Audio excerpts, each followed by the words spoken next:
Chapter 444. What a jerk. You don't need a reason to do such a strong move. I'll bear it silently. Yu Qianqiu closed his eyes in satisfaction. He stretched his legs out and said nothing. He was ready not to resist and let the beauty do whatever she wanted. If you don't say it, I won't be polite anymore. Zi tightened her grip on his neck and issued an ultimatum.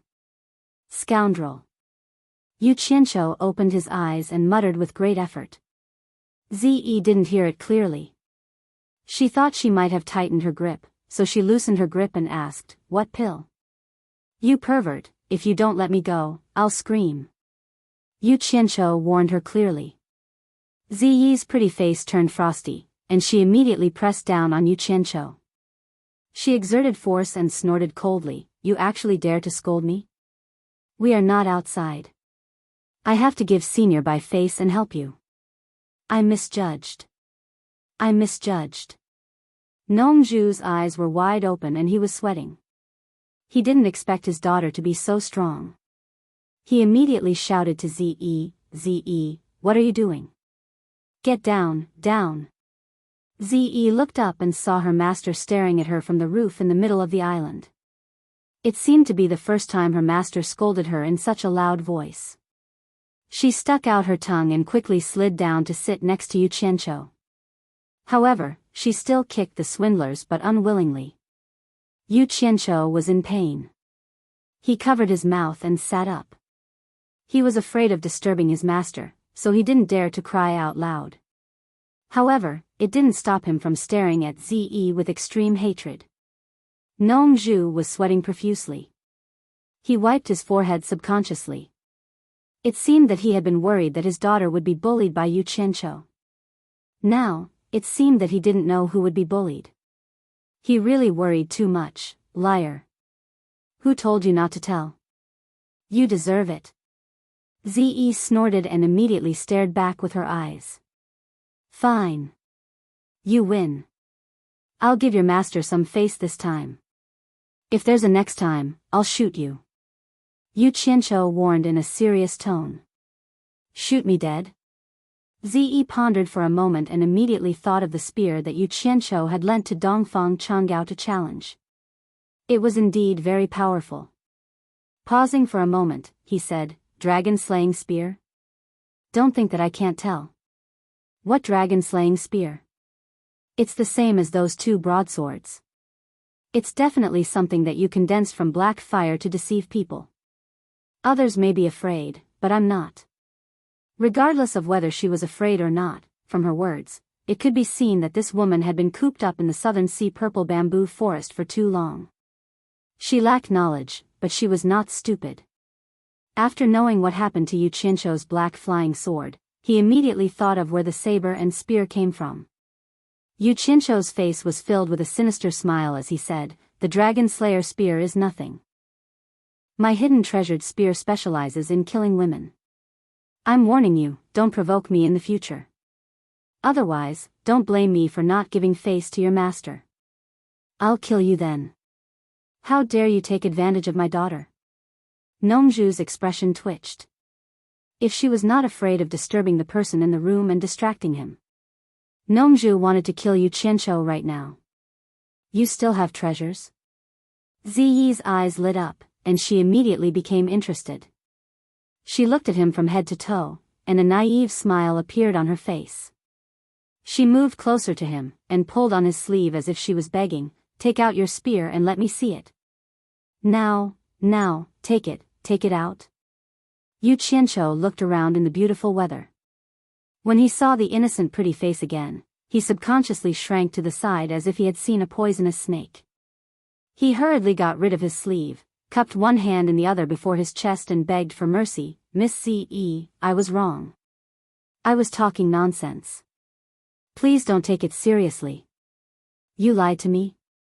Zi stared at him and then shouted in a low voice, "Liar." She kicked the side of Yu Qianqiu's buttocks again. He asked for it. Yu Qianqiu did not dare to complain at all. He immediately got up, ran around the lake with his tail between his legs, and ran away with his tail between his legs.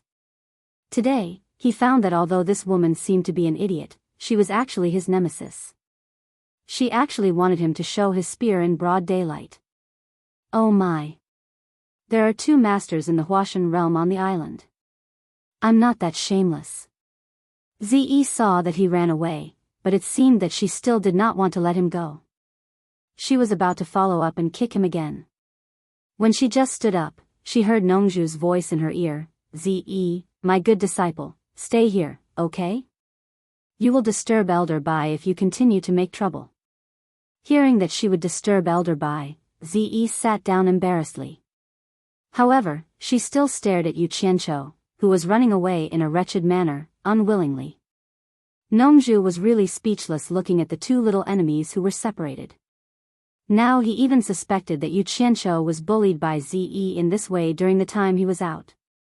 Thinking that Ze was spoiled by him since she was a child, he was afraid that the truth was not far from his guess. At this time, Nongju looked at the back of Yu Qianqiu, who was in the Huashan realm, and faintly sympathized with him.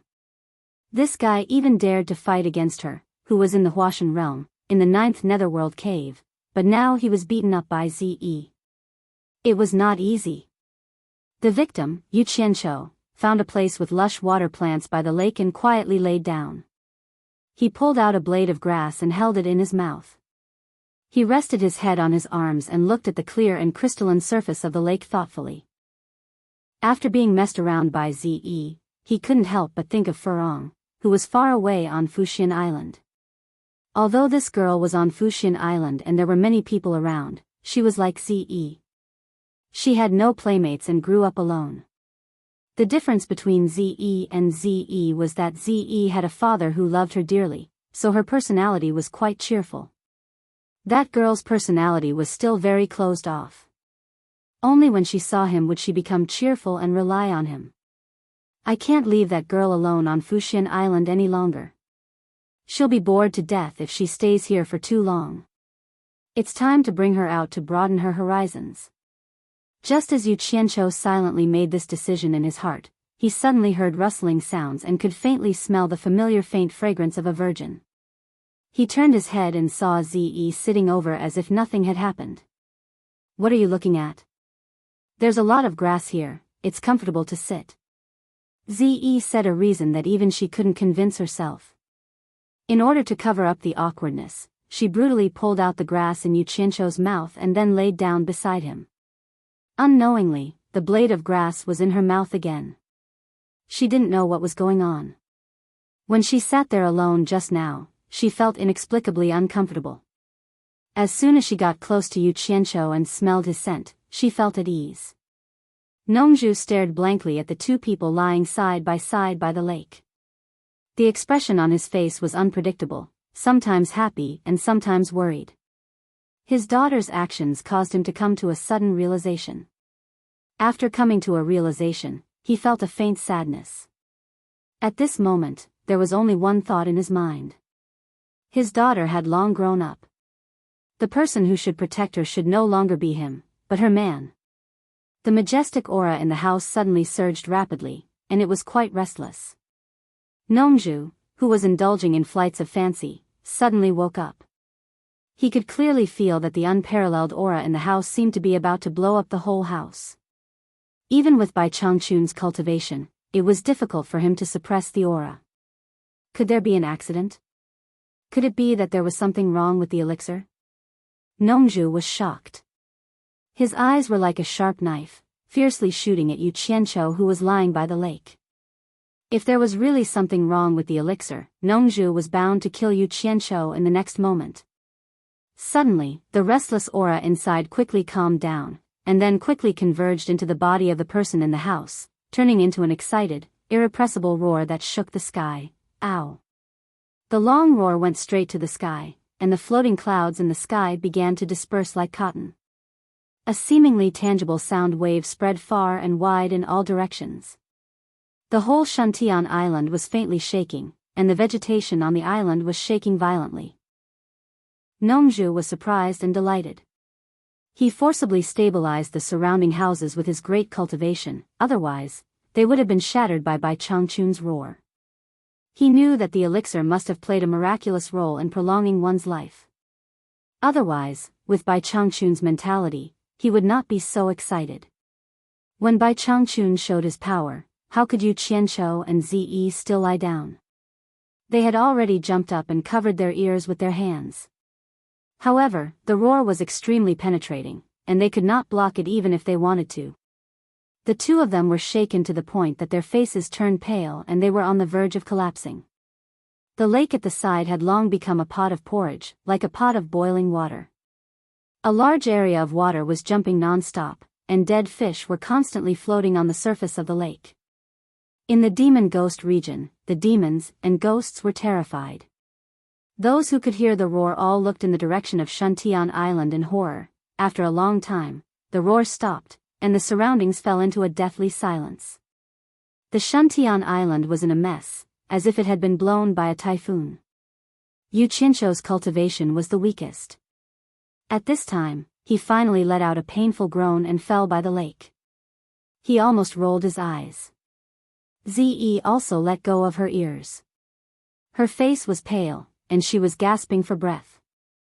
"Old Bai, what are you shouting for? Your disciple has been killed by you." Nongzhu stood on the roof and shouted angrily. He teleported to the side of the two of them. Seeing that Zi was fine, he bent down and pressed his palm on Yu Qianqiu's chest.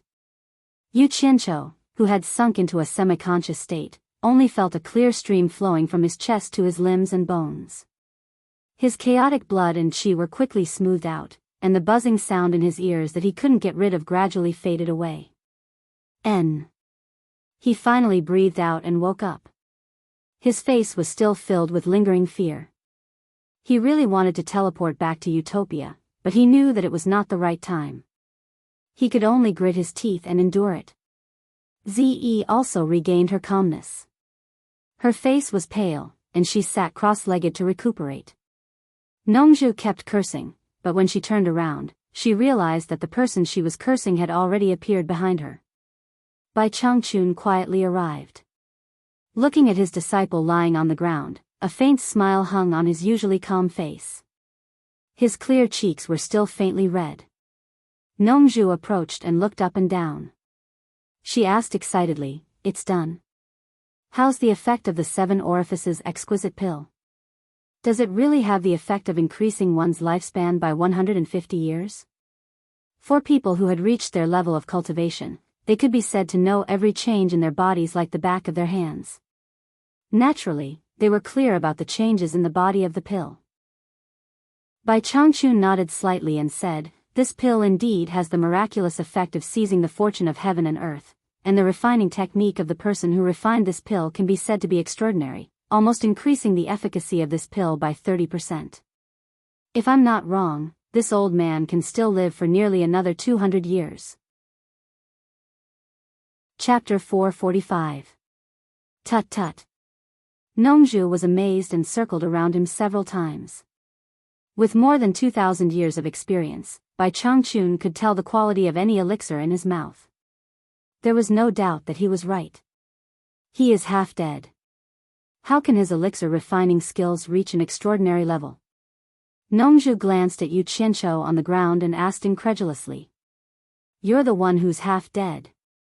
Yu Qianqiu looked at Nongzhu with resentment and quickly got up from the ground. Bai Changchun knew what was good and what was bad. He would not argue with Nongzhu on this matter. The expression on his face had calmed down. He asked Yu Qianqiu, "Didn't you say that you have an idea this time? Tell me what it is." The surroundings were in a mess and did not attract his attention. Instead, he took Yu Qianqiu's matter to heart. It seemed that Yu Qianqiu's elixir was not given in vain. The weight and timing of the gift were just right. Thinking of the conversation that was interrupted when he just arrived, Yu Qianqiu calmed down and replied solemnly, "Master, this is what I think. I can't please both sides in the cultivation world of Huaxia. Instead of this, it is better to go deep into the enemy's territory and go to other countries outside of Huaxia. Maybe I can play a bigger role there." Hearing this, Nongzhu was stunned. When she came to her senses, she immediately sneered and said, "I think you really don't know what's good for you. Your master made a big fuss and made Huaxia a forbidden area for masters of Huaxia. That's why you can be so arrogant. Hee hee. You have nothing better to do. You want to jump out of the circle and go to other people's old nest. Little brat, let me tell you, they won't be as polite to you as me and your master. They can take your life with just a lift of their hands. Don't think that you're really that powerful. The experts in this world are far more powerful than you can imagine. No matter how powerful they can't be more powerful than my master. Yu Qianqiu retorted disapprovingly. At the same time, he flattered his master. Hey! Good, good, good. Nongzhu turned around and sneered at Bai Changchun. Old Bai, your disciple doesn't know the immensity of heaven and earth. He needs to be disciplined. You have to take care of it. Don't create a short-lived ghost. Bai Changchun frowned. In terms of overall strength, the Chinese cultivation world was at a disadvantage in the conflict between the Chinese cultivation world and the cultivation world of other countries. The reason why he asked Yu Qianqiu to help the Chinese cultivation world was to train him. Now, Yu Qianqiu wanted to jump out of the circle he had drawn and was willing to take greater risks. This was beyond his expectations.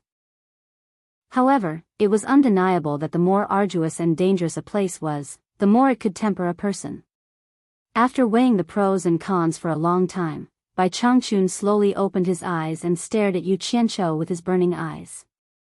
He said indifferently, I won't interfere with your choice. But you have to think it through.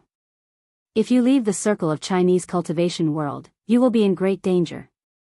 If something unexpected happens, even if I want to save you, I'm afraid it will be too late. Nongzhu was stunned and said in surprise, Old Bai, what do you mean? At this time, Zi had already recovered her qi circulation. She opened her eyes wide and pricked up her ears to listen. Master, you are wise. Yu Qianqiu bowed and said, although my cultivation is not high, I have fought against 2 masters at the last stage of nature's test without being defeated. I don't think I have disgraced your reputation as the first master in the world. Master, you are the idol of your disciple. However, there is no reason for a disciple to hide under your protection for a lifetime. If one day, I want to be like you, Master, I will be at the top of the cultivation world and look down on all the others. There was no doubt that the arrogance in his words shocked Nongzhu, who lived a free and unfettered life. Bai Changchun's eyes were full of admiration. Yu Qianqiu's words touched his heart. With such a disciple, what more could he ask for? He immediately nodded and said with a smile, as I said, I won't interfere with your business. Just do what you want. This was equivalent to agreeing to Yu Qianqiu's request to leave Huaxia. Yu Qianqiu immediately bowed and said, Thank you, Master. Lunatics, one big and one small, 2 lunatics. Nongzhu had no words to describe them. She pointed at them and scolded them. Ziyi's eyes were full of splendor. Not only did Yu Qianqiu want to look down on all the others, she also admired Bai Changchun very much. She also wanted to be as powerful as Bai Changchun. She was looking forward to going out and taking risks. Maybe one day she would become a peerless master like Elder Bai. After noticing her daughter's abnormal expression, Nongzhu was shocked and knew something was wrong. She immediately said in a low voice, Old Bai, it's not that I don't want to cooperate with you, but it's too dangerous for him to go out. He may lose his life at any time. I can't let Zi take risks with him to realize his dream of reaching the top of the world. If he wants to go, let him go alone. Don't get my disciple involved. Hearing this, Ziyi's cheerful mood suddenly dropped. She pulled Nongzhu's sleeve and begged, Master, please do me a favor. Shut up. Nongzhu swung her sleeve and shouted angrily, This is no place for you to speak. Is it that I can't control you? You even dare to disobey me? Since she was a child, it was the first time for Zi to see her master being so fierce to her. She turned around and looked at Bai Changchun, begging for help, Elder Bai, please help me persuade my master. Shut up. It's useless no matter who persuades me. I will never agree. Unless you kill me now and walk out by stepping on my dead body. Nongju was almost roaring. Ze had never seen him like this before. She immediately shut up and looked at Yu Qianqiu from time to time, looking very pitiful. It's none of my business. Yu Qianqiu immediately lowered his head and counted the grass. 1, 2, 3, 4. He didn't want to take this girl with him anymore. In order to keep his privacy, it was inconvenient to do many things with this girl by his side. Bai Changchun understood Nongju's mood at this time. The purpose of making Ze come out was to protect Yu Qianqiu. However, it seemed that even he had underestimated Yu Qianqiu's ability. Now Yu Qianqiu was going to jump out of the cultivation world of Huaxia. He would face the real masters of the world. If those in the soul-forming stage wanted to attack Yu Qianqiu, Ze would not be able to protect him. Therefore, it was no longer necessary to take Ze with him. If anything happened, the relationship between him and Nongju would come to an end. Bai Changchun turned to face Yu Qianqiu and stared at him for a long time. Suddenly, he said, "Be careful when you are alone from now on." As soon as he said this, Ziyi's hope of joining him was completely cut off. Hearing this, Ziyi was completely listless. She knew there was no hope. Nongju was relieved. She looked at Bai Changchun as if saying, "Old guy, you are sensible." However, it was these words that made Yu Qianqiu inexplicably feel his nose turn sour. He gritted his teeth and stiffly replied, "This disciple will follow master's instructions." Bai Changchun looked at him and smiled. He passed by them and walked slowly to the lake. He looked at the sky and the earth. His clothes were fluttering in the wind. He stared at it for a long time with his hands clasped behind his back. The few of them looked at the back of this thin figure standing against the wind. No one disturbed him, and they didn't know what he was looking at or what he was thinking, but they could taste a kind of loneliness from his back. It was the loneliness of being invincible and unable to find an opponent. It had been more than 1,000 years, Yu Qianqiu. Bai Changchun suddenly said with his back facing them. Yu Qianqiu was stunned. He didn't know what he was going to say. He hurriedly walked behind him and saluted, "Yes, master. Although you are full of confidence this time, it is an indisputable fact that your cultivation is shallow. There is no doubt that the water incantation and fire incantation are mysterious. However, with your current cultivation, you can't exert too much power. It is really worrying when facing so many masters.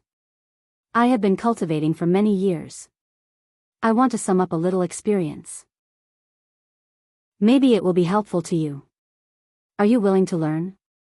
Bai Changchun said calmly, but it was no less than a thunder. Hearing this, not only Yu Qianqiu and Ze, but also Nongju's eyes lit up. Nongju knew that this old guy treasured his knowledge and never taught anyone anything. However, this old guy's ability was beyond doubt. What he was going to teach must be extraordinary. "I'm willing to learn." Yu Qianqiu hurriedly saluted. He thought, "It's better to give elixirs. Finally, I managed to get something out of your hands." Nongju, who pretended to be hostile just now, rubbed her hands and leaned over happily. She smiled and said, "Old Bai, what do you want to teach? I have good taste. Since you have made it, why don't you let me have a look? Maybe I can pick out some flaws for you." Despicable and shameless. Yu Qianqiu looked at him with unfriendly eyes, as if the meat in his mouth was about to be snatched away. Ze, who was at the side, stuck out her tongue and licked her lips. Her eyes were sparkling. Elder Bai's peerless magic. As a bystander, Yu Qianqiu saw it clearly. It was quite disdainful. He cursed in his heart, "They are indeed father and daughter. Their behavior is exactly the same." Bai Changchun ignored Nongju. He turned to Yu Qianqiu and said, "I need to meditate in seclusion for 3 days. You and Miss Mu tidy up the island and come find me in 3 days." "Yes, master." Yu Qianqiu suppressed his excitement and bowed. When he stood up again, he found that Bai Changchun was gone. He looked at the big house in the center of the island and suddenly winked. What kind of peerless magic will he teach me? Anyway, I don't want to learn the sunflower manual. Alas. I'm looking forward to it. His extremely wretched expression, as if he was suffering from paranoia, made the father and daughter look down on him. Nongju slapped him on the back of the head and sneered, "You haven't learned the skill yet, and you're already thinking about it. What a shame." Yu Qianqiu staggered and looked back at her with a sarcastic look. But after thinking about it, he felt relieved. Damn. This old handsome guy must be jealous of me. I won't stoop to your level. Then he shook his head and walked toward the plantation. As he walked, he said, "Alas. Even Master had to meditate in seclusion for 3 days to summarize it. I really don't know if I can learn such a mysterious magic art. It's so painful. So heart-wrenching. It's so painful. God." Chapter 446. The muscles on Nongju's face twitched. She wanted to grab him and beat him up, but she resisted the urge and winked at Ze. The father and daughter were indeed connected. Ze quickly understood her master's intention and chased after Yu Qianqiu. She accompanied him and said with a smile, "Yu Qianqiu, what kind of magic do you think Elder Bai will teach you?" "Hey. Master's cultivation is unfathomable. It's not something we can guess. I will learn whatever he teaches," Yu Qianqiu said solemnly. Ziyi's skin was indeed thinner than Nongju's. She asked in a roundabout way, but she didn't directly state her intentions. Yu Qianqiu happily pretended to be confused and chatted with her. The two of them went directly to the plantation. The mess in the garden made the two of them dumbfounded. The originally bright red seedlings of the deficient flame profound fruit were now lying all over the place. Not a single one could be found. It was obvious that they had all been destroyed by Bai Changchun's roar. Miss Mu stood in the garden with a pale face. Her eyes were dull and she seemed to have lost her soul. Not to mention Yu Qianqiu, even Ze had heard from Nongju that the deficient flame profound fruit was prepared for the Nanming ancestors' mount. It was of great significance to Bai Changchun. She didn't know what would happen if Bai Changchun knew that all the deficient flame profound fruit had been destroyed. A mere Miss Mu couldn't bear Bai Changchun's anger. Yu Qianqiu walked into the messy garden and walked to Miss Mu's side. He sighed slightly, knowing that this woman was frightened. He patted her shoulder and shouted, "Miss Mu." Miss Mu suddenly turned around and saw Yu Qianqiu. She wanted to cry but had no tears. She shouted, "Mister. Don't worry, this has nothing to do with you. I will explain to Master and plead on your behalf. I think Master won't make things difficult for you." Yu Qianqiu comforted her. Hearing him plead on her behalf, Miss Mu immediately thanked him profusely. Although she was still frightened, at least she had a chance to live. "Don't think too much. Master wants us to tidy up the island." Yu Qianqiu called out to her, and the two of them immediately got to work. Perhaps Miss Mu was thinking of atoning for her sins, so she put in extra effort. As for Ze, who was following him around, he needed her help. It would be a waste if he did not use her. Yu Qianqiu had tricked her into going with him. Now, he had another good helper. The three of them worked together. 3 days later, Yu Qianqiu could not wait to come to the front of the big house. He suppressed the excitement on his face and walked in with his hands clasped behind his back. Bai Changchun held a jade archive in his hand. Nongju and her father kept glancing back and forth at it, as if they were trying to decipher its mysteries. When he saw Yu Qianqiu come in, Bai Changchun loosened his grip. The jade archive slowly floated up and was delivered to the former. With a pious expression, Yu Qianqiu took the archive with both hands. He bowed and said, "Thank you, Master." He glanced at Nongju and her father, then deftly stuffed it into his storage pouch. Outside, Miss Mu walked to the front door with a miserable expression. She lowered her head and knelt down in front of Bai Changchun. Everyone in the house turned to look at her. She was summoned by Yu Qianqiu. Naturally, Yu Qianqiu had to make an appearance. He was also a little nervous, but he still braced himself and reported, "Master, the garden that Miss Mu was taking care of was destroyed by your long whistle 3 days ago." She has come to ask for forgiveness from you. Bai Changchun frowned. He quickly released his divine sense and had a clear picture of the garden. Although he knew that he was the one who destroyed it, his expression still darkened. His gaze was so intense that Miss Mu couldn't help but tremble. Yu Qianqiu knew that things were not looking good. A monster king was not even as good as an ant in the old man's eyes. If he didn't say anything, Miss Mu would probably die. Hence, he promptly bowed and pleaded, "Master, I was the one who brought Miss Mu to Obedient Island. I didn't take care of the profound fruit garden and destroyed Master's profound fruit. I chose the wrong person, so I can't escape responsibility. Master, please punish me as well." Hearing this, Miss Mu bowed and kowtowed. Although the expression on her face couldn't be seen clearly, it could be seen that her delicate body was trembling slightly, as if she was sobbing softly. To be honest, not to mention Bai Changchun, even Nongzhu didn't think much of Miss Mu, a mere monster king. Usually, when they saw her, they only thought that she was doing odd jobs on Obedient Island. Now, seeing Yu Qianqiu pleading in a disguised way, Nongzhu couldn't help but be slightly stunned. Others might not know, but Nongzhu knew that Old Man Bai had clearly decided that Yu Qianqiu would be the successor of the demon ghost region's torturer.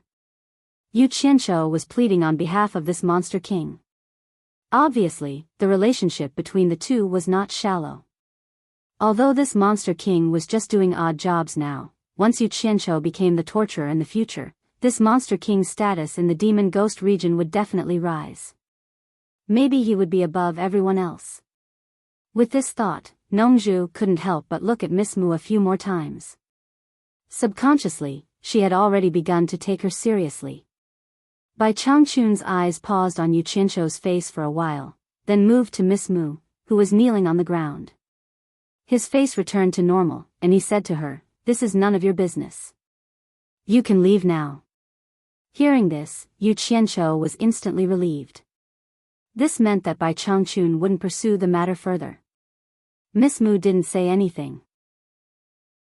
She just kowtowed a few times, then stood up and slowly retreated. When she turned around to leave, her eyes swept across Yu Qianqiu, full of infinite gratitude. Yu Qianqiu didn't say anything. After all, he and this monster king had a physical relationship. Although he didn't do anything out of line, he did serve him wholeheartedly. Just based on this, he should help him. Ahem. Nongzhu cleared his throat, breaking the silence in the room. He crossed his hands, turned to face Bai Changchun, and snorted coldly, "Old Bai, you can't be like this. My Ze listened to your orders and protected your disciple for such a long time. Even if she didn't do anything meritorious, she still worked hard. As an elder, you should at least do something for her. What do you want me to do?" Bai Changchun asked calmly. "Do you think I'll let you go through so much trouble?" Nongzhu turned to Yu Qianqiu, tilted his chin, and said, "Just use what he has. That magic art you gave him just now, let Ze bask in the glory and learn it. Damn it. Old people who don't die are thieves." Yu Qianqiu squinted at Nongzhu, as if he was guarding against a thief. Bai Changchun said expressionlessly, "That won't do. That's for my disciple. That's easy. Worst comes to worst, Ze can also be your disciple. I won't have any objections." Nongzhu turned around and shouted, "Ze, come and be my disciple." Ah! Ze was stunned. She was a little suspicious and asked pitifully, "Master, don't you want me anymore?" "Nonsense." Nongzhu stared at her and reprimanded, "Isn't it good to have two masters? With two masters supporting you, who would dare to bully you in the future?" Yu Qianqiu looked at this guy and was speechless. It was true that the more handsome a man was, the more shameless he was. The more handsome a man was, the more annoying he was. Ze hesitantly walked to Bai Changchun. Although she really wanted to be Bai Changchun's disciple, she always felt it was inappropriate. But before she opened her mouth, Bai Changchun shook his head and said, "I don't accept female disciples." His words made Ze stiff. "Old Bai." Nongzhu was about to act shamelessly, but Bai Changchun raised his hand and interrupted her, "You don't have to be my disciple. It's not impossible to learn, but I have a condition. What condition? Nongju asked carefully, as if she was worried that there was a trap in front of her. Chapter 447. Bai Changchun didn't beat around the bush and said directly, before I go to the Eastern Holy Land, I need Nanming to refine a suitable spiritual treasure for me. Now that the deficient flame profound fruit has been destroyed, I'm afraid he can't come. If you can help me get him here, Ze will have a share of this incantation. Of course, the premise is that he's willing to help me refine the treasure. That old guy has a strange temper. I'm afraid he won't give me face. Nongju pinched her chin and thought. Suddenly, her expression turned fierce and she said, Why are you being so polite to him? Just tie him up. He's no match for you. Do I need you to remind me if it works? Bai Changchun asked indifferently. Hee. Nongju smiled awkwardly and said, That's true. That guy doesn't listen to persuasion or force. It's useless to tie him up. Maybe we'll tie him up and worship him, let alone refine anything. Then, her face turned bitter and she spread out her hands. I don't know what to do. Old Bai, you're clearly making things difficult for me. A dark shadow flashed out of Bai Changchun's storage bag and floated in front of Nongju. It was dark and dull. It was the sky-swallowing beast's fang that Yu Qianqiu sawed off from the underworld gate. Nongju slapped her forehead and suddenly said, How could I forget about this thing? Take it and I'll make sure Nanming follows me obediently. There's no time to lose. I'll go now and come back early. She grabbed it in her hand, looked at it and stuffed it into her storage bag. Just as she turned around, she stopped and said, Old Bai, let's make this clear first. I only care about bringing Nanming here. As for whether he agrees to refine the treasure for you or not, it's not something I can force. Bai Changchun neither agreed nor objected. He just sat there without saying a word. Nongju smiled and said, If you don't say anything, I'll take it as a yes. Don't regret it when the time comes. Okay. I'll go to Xian Island and bring Nanming here. As soon as she finished speaking, she disappeared in the blink of an eye. Outside, there was the sound of rapid flying. Ze looked outside and was slightly stunned. She also knew that her master had made this trip because of her. Master, what kind of person is that patriarch Nanming? He didn't even give face to you? Yu Qianqiu asked, puzzled. This was not the first time he had heard someone mention ancestor Nanming. Even the #1 expert in the world, Bai Changchun, had to spend a lot of effort to plant the deficient flame profound fruit in order to cater to this person. Bai Changchun now had high hopes for Yu Qianqiu. Naturally, he would not be stingy in teaching him about the stories of these top figures in the cultivation world. He said slowly, There are 5 great people in the cultivation world today, and Nanming is one of them. This person's cultivation level has already reached the mid-stage of deity transformation. Although his cultivation level isn't the highest, when it comes to tool refinement, if he says he's number 2, no one would dare to say they're number 1. He's the #1 tool refinement expert in the cultivation world. 5 great men of the cultivation world? Was there such a thing? I'm afraid you're one of them. Yu Qianqiu nodded and said, No wonder Senior Nongju said he has a strange temper. It turns out that he's arrogant because of his talent. You can't say that. Bai Changchun shook his head slightly and said, Since the ancient war, there hasn't been a tool refinement expert in the cultivation world who can refine spirit treasures. Nanming's sudden appearance attracted many people's covetous eyes. They all wanted to take him under their command, and there were even people who threatened and tempted him. Nanming could be said to be annoyed, so he lived in seclusion on Xian Island. It's very difficult for ordinary people to invite him. I've also helped him solve some problems. In order to return the favor, he refined a treasure for me once.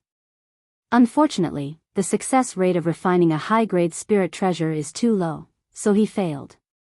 Yu Qianqiu secretly guessed that the so-called problem solved was probably to scare off those people who threatened and tempted ancestor Nanming. Otherwise, Why would he need to ask the number one expert in the world to solve the problem? This master is a super expert in fighting. Since it's so difficult to invite the ancestor Nan Ming, then why was master able to invite him again after planting the deficient flame profound fruit? Is it just because his mount likes to eat the deficient flame profound fruit? Yu Qianqiu asked the doubt in his heart. Bai Changchun explained with unprecedented patience, because the last refining failed, he felt that he hadn't repaid my favor. However, he couldn't break his own rules and easily make a move, so he gave me some deficient flame profound fruit seeds. He asked me to gather all the refining materials, and when the deficient flame profound fruit ripens, I can invite him again. There are 3 chances in total, and no matter whether the refining is successful or not, the favor he owes me will be written off. Then Senior Nongzhu was able to invite the ancestor Nan Ming over with just a beast-tooth pride from the underworld gate? Yu Qianqiu asked respectfully. It sounded like he was humbly asking for advice. Zi listened quietly at the side, not daring to disturb them. In front of Senior Bai, she didn't dare to behave too atrociously. Bai Changchun also answered without hesitation, this is the rule he set. Whoever can give him precious materials that can move his heart can invite him out of Xian Island. As for the grade of the treasure he is invited to refine, it depends on whether the materials given to him are sufficient. I see. Yu Qianqiu was deep in thought. Suddenly, he remembered the 5 great men of the cultivation world. He couldn't help but ask again, Master, you mentioned the 5 great men of the cultivation world. Besides the ancestor Nan Ming, who are the other 4? Hearing this, Zi looked at Bai Changchun with a strange light in her eyes. Obviously, she knew that one of the 5 great men of the cultivation world was the thin old man in front of her. Bai Changchun said slowly, besides Nan Ming of Xian Island, there is also Wen Lanfeng of Baiwan Nation and Lu Yanqing of Lingfang Valley. There is also the world's number 1 fortune teller, Great Master Tianzhu. He was the one who predicted that the star orb would appear in the Chinese cultivation world. However, he has already passed away. To be precise, there are only 4 of the 5 great men left. He stopped here, not saying the 5th one. In fact, Yu Qianqiu had already guessed it was him. He was definitely too embarrassed to say that he was one of the 5 great men. Zi stuck out her tongue and said to Yu Qianqiu playfully, the last one is the leader of the 5 great men, Senior by himself. I've already guessed it. Master is the world's number 1 expert. If even you can't be one of them, then I'm afraid the 5 great men don't deserve their reputation. Yu Qianqiu flattered him again. Then, he turned to stare at Zi and frowned, so you already knew. Why haven't I heard you mention it before? Zi glared at him and immediately retorted, you didn't ask me. I thought you already knew.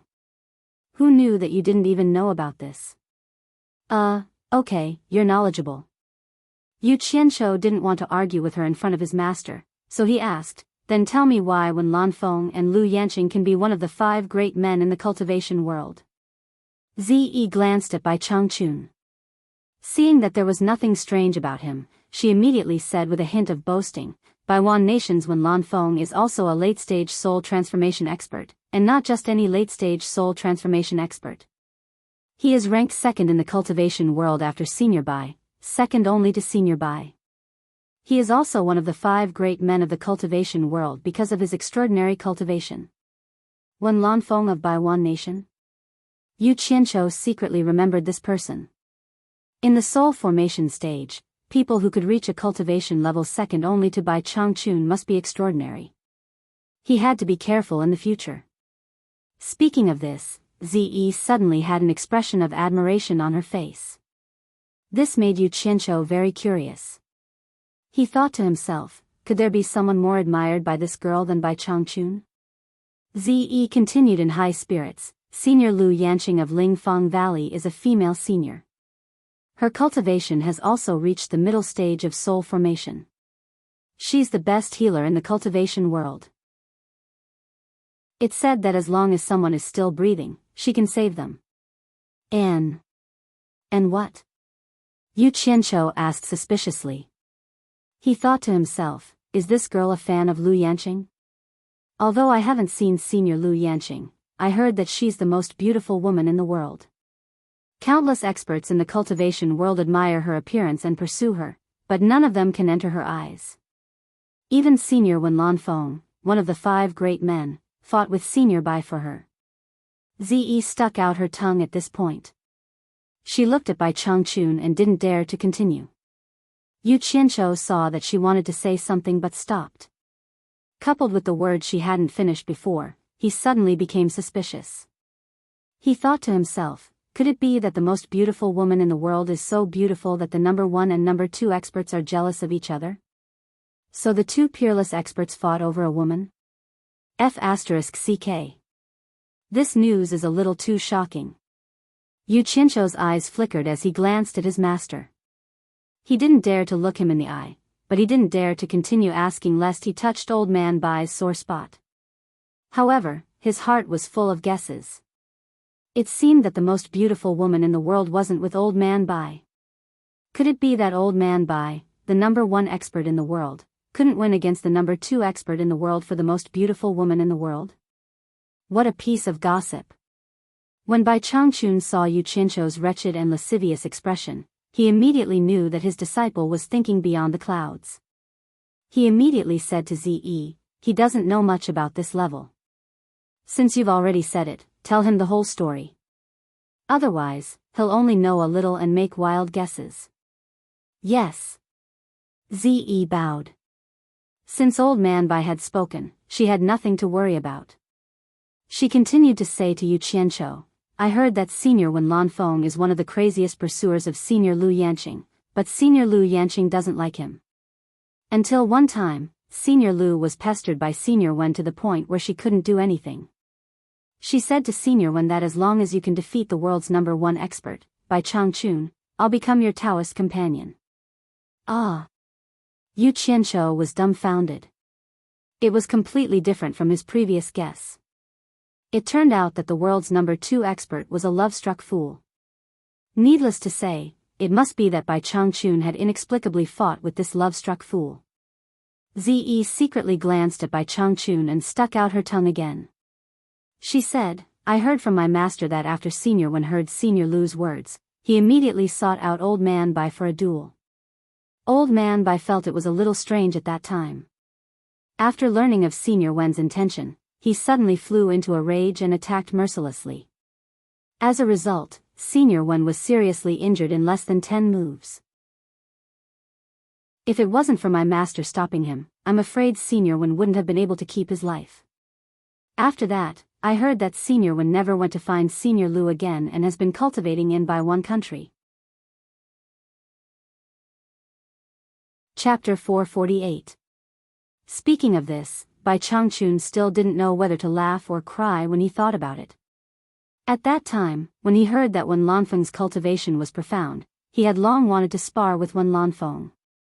But when he heard about Wen Lanfeng's infatuated behavior, he felt deeply ashamed. He felt that Wen Lanfeng's cultivation couldn't be that high, and it wasn't worth it for him to fight. So, he had never looked for Wen Lanfeng. However, the weather was unpredictable. He didn't look for Wen Lanfeng, but Wen Lanfeng looked for him instead. At that time, Bai Changchun thought that he must have misunderstood him. This must be an extraordinary man who stood at the peak of the cultivation world and was as lonely as him, searching for experts to spar with. Who would have thought that Wen Lanfeng would actually come to challenge him because of that Lu woman's excuse? Did he really think he was someone important? Bai Changchun was almost angered to the point smoke came out of his nose. He didn't say a word before grabbing onto Wen Lanfeng and giving him a beating Wen Lanfeng to the point he didn't have the strength to resist at all. Only then did Wen Lanfeng realize that the number 1 expert in the world was not someone he, the so-called number 2 expert in the world, could compare to. The difference in strength between the two was huge. Fortunately, at the critical moment when his life was at stake, Nongzhu, who had some friendship with him, heard the news and rushed over. Finally, she helped him escape from Bai Changchun. After letting Wen Lanfeng go, Bai Changchun thought about it for a few days. The more he thought about it, the angrier he got. That woman surnamed Lu in Spirit Fang Valley really didn't know the immensity of heaven and earth. She was the one who caused the mess, and she actually dared to use him as a shield. She was simply reckless. So he went to Spirit Fong Valley to find Lu Yen to settle the accounts. In fact, Lu Yanqing did not expect that Wen Lanfeng would really dare to go to Bai Changchun. Bai Changchun was recognized as the #1 expert in the cultivation world. Who could be his opponent? How many people would dare to cause trouble for Bai Changchun? She believed that by mentioning Bai Changchun, she would be able to scare Wen Lanfeng. However, the determination of that infatuated woman made her speechless. After Wen Lanfeng was defeated, he dragged his body with serious injuries to Lingfeng Valley and bid farewell to Lu Yanqing with a desolate face. He said that he would look for her on the day he could defeat Bai Changchun, otherwise he would not see her again, so he dragged his injuries back. After this, he really didn't meet with Lu Yanqing again. It didn't matter if he left, but it gave Lu Yanqing a fright. Bai Changchun was a famous madman in the cultivation world. He had always been the one who provoked others. No one dared to provoke him. If Bai Changchun knew that he was the one who instigated Wen Lanfeng to challenge him to a duel, he would definitely not let him off. Sure enough, her guess was right. Not long after Wen Lanfeng left, Bai Changchun arrived. Goodness gracious! Those so-called experts of the cultivation world who wanted to go to Spirit Fong Valley to get close to it were so scared that they ran away, for fear that they would get into trouble. Those people, who were usually willing to go through mountains of swords and seas of fire for her, all seemed so pale and powerless the moment Bai Changchun arrived. She couldn't even find a single person to speak up for her, and they all slipped away. Through this lesson, Lu Yanqing could be considered to have thoroughly seen the true face of these men. In comparison, Wen Lanfeng made her feel more gratified. Although his infatuated appearance could not make him the man in her heart, he dared to fight with Bai Changchun just because of her excuse. This really moved her a little. Even Wen Lanfeng was no match for Bai Changchun.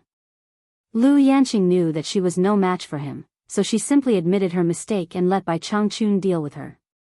At this time, Nongzhu, who had some friendship with her, came again like a timely rain. She stopped Bai Changchun and praised Lu Yanqing's countless merits and virtues, and finally made Bai Changchun show mercy. However, the death penalty could be avoided, but the punishment could not be forgiven. Under the repeated obstruction of Nongzhu, Bai Changchun still abruptly abolished Lu Yanqing's cultivation of 200 years, and beat her from the middle stage of Huashan realm to the early stage of Huashan realm. However, Lu Yanqing had managed to save her life, and this matter had been resolved just like that. As Bai Changchun silently recalled the above events, Ze also repeated them. What she said was what she had heard from her master, Nongzhu. Yu Qianqiu was inwardly astounded when he heard this. This master of his simply slaughtered in all directions. He really was unrivaled under the heavens, truly awe-inspiring. However, he also heard another clue from it, that was, Nongzhu had a wide network of friends all over the world, and there were people he was rushing to save everywhere. Yu Qianqiu looked at Ze and saw that she still had the greedy look of admiring the first beauty in the world. He suddenly rolled his eyes and thought, do you know what a beauty is? What made Yu Qianqiu most curious was what the first beauty in the world looked like. She could actually make so many knowledgeable masters in the cultivation world flock to her. If there was a chance, he must go and see her. He thought that Nongzhu had seen the first beauty in the world and was familiar with her. Yu Qianqiu couldn't help but imagine in his heart. From the precedent of that guy flirting with Jasper Flower Fairy, it could be seen that Nongzhu was very picky and good at choosing women. Could it be that he liked Lu Yanqing and kicked Jasper Flower Fairy? That was a very possible thing. Master, since your life has been extended by 200 years, why do you still want to risk your life in the Eastern Holy Land? Yu Qianqiu asked. When he thought of Nongzhu going to Xianxian Island to invite the Nanming ancestor, he thought of the reason why Bai Changchun asked the Nanming ancestor to refine an artifact. He had already said that it was to prepare for the trip to the Eastern Holy Land. Bai Changchun looked back at him and smiled, but didn't explain further. He just said, why don't you postpone your trip to the various countries? First, take a look at the Jade Archive I gave you. If you can master the information in it, it will be very beneficial for your future journey. Yu Qianqiu was stunned when he heard this. He took out the jade archive again and inserted his divine sense into it. The more he looked at it, the more confused he became. There was no peerless Xian skill or incantation like he had imagined. Instead, it was filled with all kinds of birds and beasts. There were so many of them, it was a dazzling sight. To put it bluntly, it was a dazzling sight. However, there were words beside each bird and beast, which summarized the movement patterns of those birds and beasts, and then transformed them into movements that could be learned by humans. Yu Qianqiu looked at it. Why did it feel like the tiger and crane dual forms martial arts he had seen in his previous life? It was definitely not an incantation. After he retracted his divine sense, he asked doubtfully, Master, what kind of incantation is this? Why can't I understand it?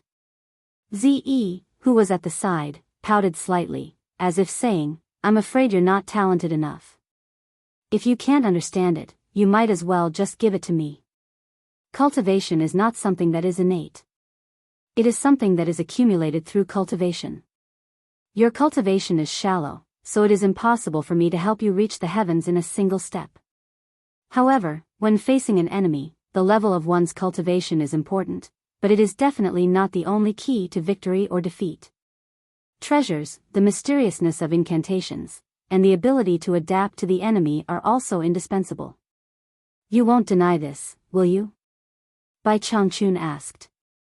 Yes, I rely on the mysteriousness of incantations to defeat stronger opponents. Yu Qianqiu nodded. Zi, who was at the side, was also listening attentively. She did not want to miss a single word. Hearing this, she nodded as well. In terms of the mysteriousness of incantations, the water and fire incantations are truly miraculous. Almost no one in this world can surpass you. To increase your cultivation, you need to rely on your own hard work and accumulation. As for treasures, I don't have them with me. The only thing I can teach you is the ability to adapt to the enemy. Bai Changchun pointed at the jade archive in his hand and smiled faintly. I understand the mysteriousness of heaven and earth. All my adaptability is integrated into the jade archive in your hand. Ziyi's eyes shone brightly.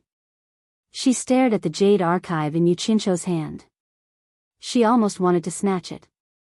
Yu Qianqiu looked at the jade archive in his hand and opened his mouth. He really did not know what to say. Could it be that his comprehension was too poor and he could not understand it? Bai Changchun nodded and said, I have experienced countless battles. In my early years, I have also faced situations where I defeated stronger opponents. I did not rely on treasures, nor did I rely on the mysteriousness of incantations or the depth of my cultivation. Instead, I relied on my strong adaptability. In a battle, if I can avoid a fatal blow at a critical moment, I will be victorious. In an impossible situation, if I can deal a fatal blow to my opponent, I will also be victorious. This is the ability to adapt to the enemy. I understand what Master is saying. Yu Qianqiu held the jade archive in his hand and said in a low voice, This. Master, did you take the wrong jade archive?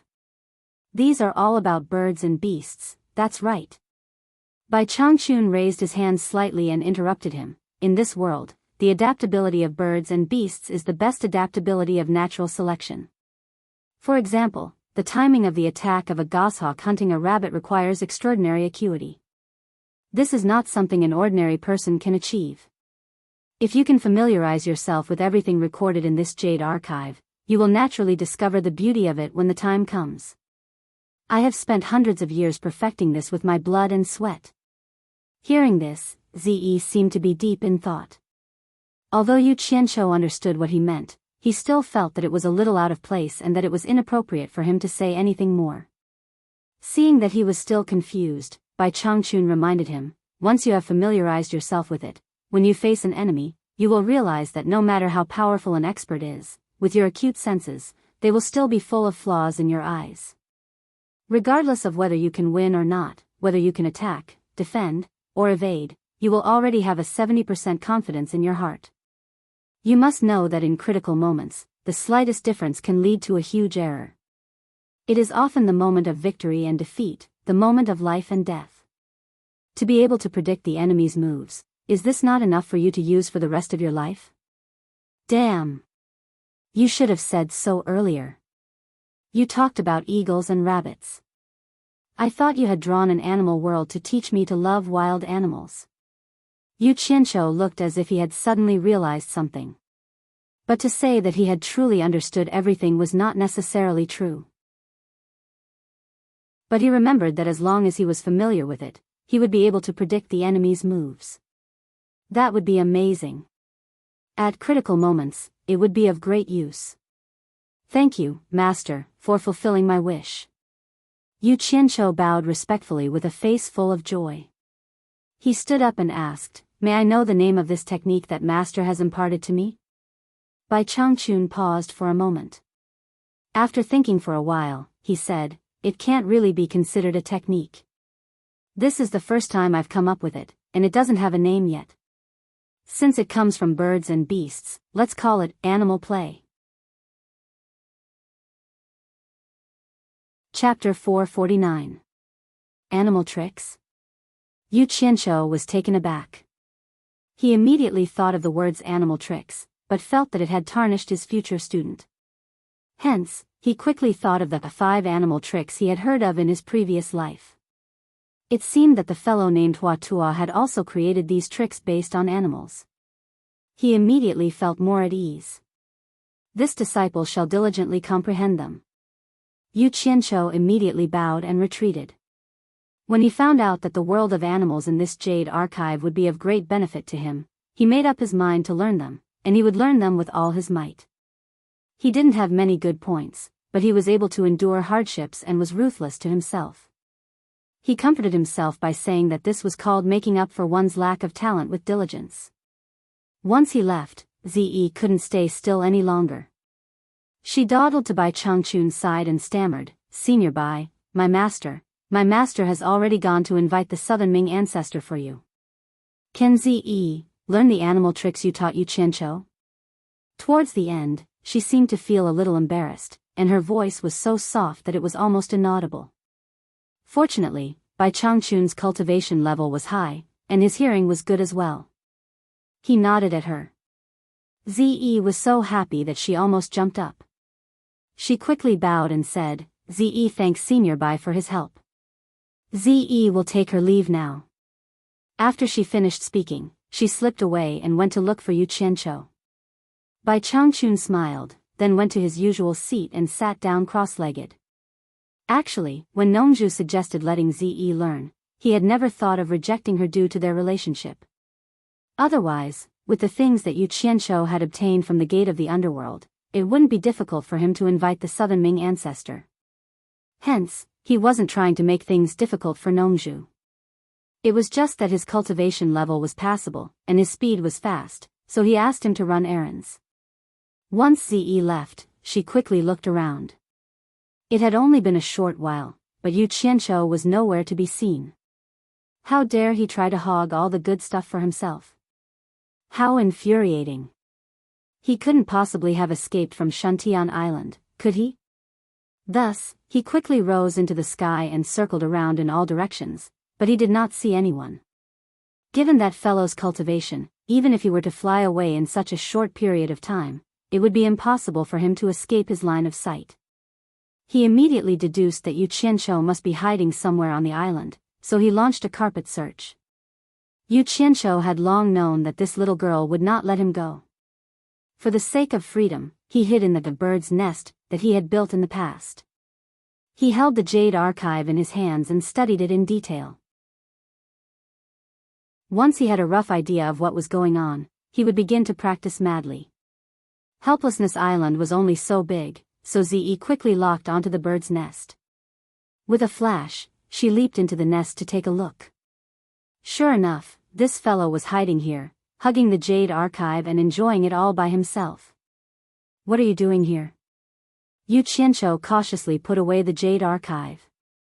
"Give it to me."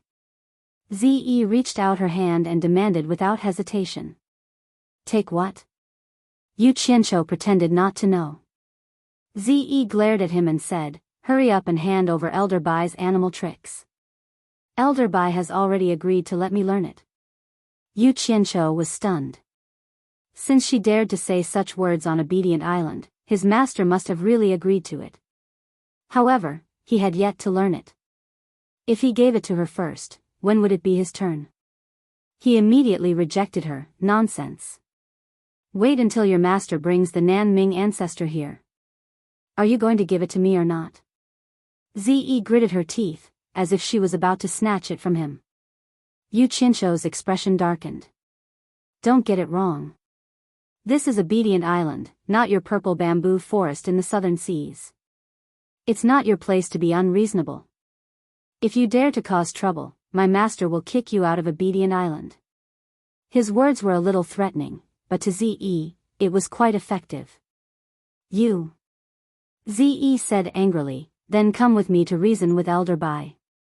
"Why should I? My master passed it down to me. Even if you want to learn it, I have to finish learning it first before you can learn it." Yu Qianqiu started to act shamelessly. Although Bai Changchun was sitting in the big house, he knew everything that was going on. Obedient Island hadn't been this lively for a long time. He shook his head and transmitted his voice, "Yu Qianqiu, make a copy for her." Yu Qianqiu, who was about to start a big fight, was stunned. He helplessly bowed towards the big house and said, "Yes, disciple understands." He then turned back to Ze and snorted, "My master is merciful and asked me to make a copy for you. Don't mess with me anymore. If I make a mistake, don't blame me." Ze was also stunned. She immediately understood that Bai Changchun transmitted his voice to Yu Qianqiu, so she also bowed in the direction of the big house. Truth be told, Yu Qianqiu was very displeased. He had painstakingly gone through life and death situations to get to where he was today. It wasn't easy for him to get something from the master of the world's #1 expert. This girl who got in through the back door insisted on sharing the fruits of his labor. It was really infuriating. However, there was nothing he could do about it. He could only take out 2 jade archives and obediently make a copy. After handing the jade archives to Ze, he didn't forget to remind her, "Ze, you must remember this well. These are my master's hard work. You can't just pass them on to others." "Yes, yes, yes. I understand. I won't let Elder Bai's hard work fall into the hands of others." After Ze received the jade archives, she was very satisfied. At the same time, she thought that Bai Changchun had asked Yu Qianqiu to pass on the message. She decided to carry it out loyally. "We need some peace and quiet now. Please don't disturb me anymore." Yu Qianqiu gestured towards the outside of the bird's nest. Ziyi's face was filled with excitement as she grasped the jade archives. With a swoosh, she dashed out of the nest and found a place to comprehend it on her own. Yu Qianqiu finally felt at ease and came to see her. In the end, he found himself hiding in the bird's nest for an entire day and night, forgetting to eat and sleep. Cultivators in the world of cultivators, after more or less training, had a much higher ability to comprehend things than mortals. Yu Qianqiu fumbled around for an entire day before he finally understood the gist of it. The contents of this jade archive were quite different from what he knew in the world of cultivators. It was similar to the martial arts that evolved from the animals he knew in his previous life. However, there were far more types of martial arts than those he had seen in his previous life. This jade archive recorded over 1,000 representative animal movements. After he transformed into his human form and practiced, Bai Changchun added a path for the circulation of his true core to each set of diagrams, perhaps in order to make his movements more similar to those of an animal. He must have put in a lot of effort. Yu Qianqiu was truly impressed by this master of his. He dared to guarantee that this set of diagrams was not only beneficial to cultivators, it could also be used by mortals to strengthen their bodies. It was as if he had created a form of fitness exercise. He just didn't know how effective it would be after he practiced it. Was it really as miraculous as he said? But for the time being, he had to believe it. Who told him to be the #1 expert in the world? Without the flame-deficient profound fruit, the soft, flat, and spacious plantation had become a good place for him to practice his martial arts. After memorizing a few sets of corresponding true core circulation paths, he practiced with tigers, eagles, snakes, monkeys, and so on. He seemed to be enjoying himself, but in his heart, he didn't know whether to laugh or cry. Was this something that a cultivator should be doing? However, he didn't know that when his actions fell into Bai Changchun's eyes, Bai Changchun was greatly shocked. An ordinary person would find it hard to accept something that he had created himself. He was afraid that it could be described as unreasonable. He didn't expect that Yu Qianqiu would be able to practice it so quickly. Moreover, he was able to practice it well. Moreover, his body and spirit were similar. His perception was simply extraordinarily high. It was really beyond his expectations. Bai Changchun cried out in his heart. Accepting this disciple was definitely the will of the heavens. A strong sense of satisfaction lingered in his chest. With such a disciple, what more could he ask for? Subconsciously, he had already regarded this disciple as a treasure. He reckoned that if anyone dared to touch Yu Qianqiu now, they would definitely be slaughtered by him without saying a word. How could he know that Yu Qianqiu had seen too many similar movies and TV shows in his previous life? Moreover, because he was in the underworld, in order to better defend himself, he had also learned a lot of martial arts and the like. Although he couldn't be said to be proficient in any of them, he had dabbled in them quite a bit. These things were simply a piece of cake for him. The only difference was that there was true core circulating within his body. I can predict the enemy's moves. I will ruthlessly practice. Old man Bai, don't you dare play with me. Filled with grief and indignation, Yu Qianqiu practiced hard without end. He cursed in his heart, what the hell is this? On the other hand, Ze was already confused by the contents of the Jade Archive. After looking at it for the whole day, she still couldn't understand what it was. Her head was filled with confusion, and she almost went crazy. What the hell is this? Why is there even a monkey? How is a girl supposed to practice this? It must be Yu Qianqiu, that bastard, messing with me on purpose. With Senior Bai's profound cultivation, how could he have made something like this? So disgusting. There's even a snake. Ze jumped out from her hiding place, ready to settle the score with Yu Qianqiu and demand the authentic animal fencing technique back. She didn't even think about why this technique was called animal fencing. When she found Yu Qianqiu practicing hard in the plantation, Ze was dumbfounded. She saw Yu Qianqiu pouncing on its prey like a hungry tiger, and spreading its wings like an eagle. When he released his palms, he was full of vigor, and when he extended his claws, he was cunning and forceful. He was so absorbed in his practice that he didn't even notice her. After looking at it for a long time, it was indeed similar to what was recorded in the Jade Archive. It's true. Purple Robe was speechless. She covered her face and left quietly. She was on the verge of crying. On Obedient Island, she found a rather remote place. She took out the Jade Archive and took a look at the eagle style that Yu Qianqiu was practicing. She memorized the path of circulation. Seeing that there was no one around, she gritted her teeth, spread out her arms, and extended her slender jade-like palms. Dance. Dance, dance. It didn't look like an eagle's claw. It looked more like a chicken's claw, but not really. On Obedient Island, no matter how secluded she was, how could she escape Bai Changchun's discerning eyes? After silently observing for a while, Bai Changchun, who was sitting cross-legged in the big house, shook his head and sighed. Compared to his disciple, Yu Qianqiu, Ziyi's comprehension ability was far inferior. He was afraid that even after a long time of grinding, he still wouldn't be able to grasp the essence of the technique.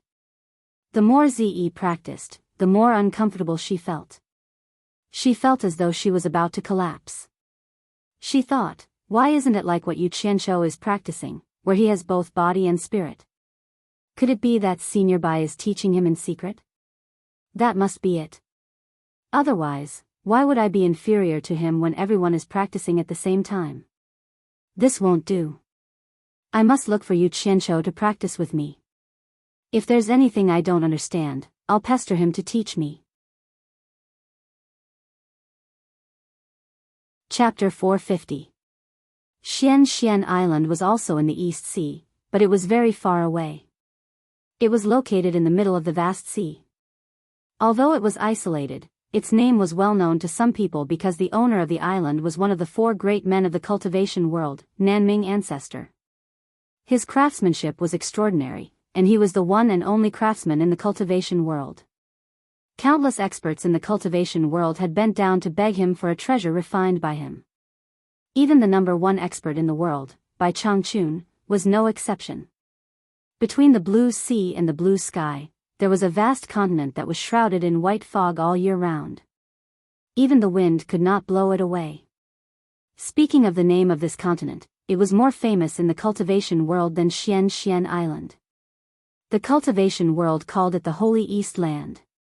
Because it was not far from the Holy East Land, Xian Island was shrouded in white fog all year round. It was difficult to see the whole island clearly. However, it was different from the calm Holy East Land. Shrouded in white fog, Xian Island shone with red light all year round, dyeing the white fog red. The sound of metal hitting never stopped. High up in the sky, Nongzhu stood with his arms folded, staring at the endless Holy East Land shrouded in white fog. A rare look of caution appeared on his angular face. Thinking that Bai Changchun might not be able to return after entering this place, he could not help but sigh. Although he understood, he still could not figure out why Bai Changchun had to do this. Was he tired of living? Was it not good to live a carefree life? Why did he have to pursue so many things? Looking at Xian Island shrouded in red fog, Nongzhu took out a purple and black bamboo flute. The flute hole was placed horizontally by his lips, and his 10 fingers vibrated.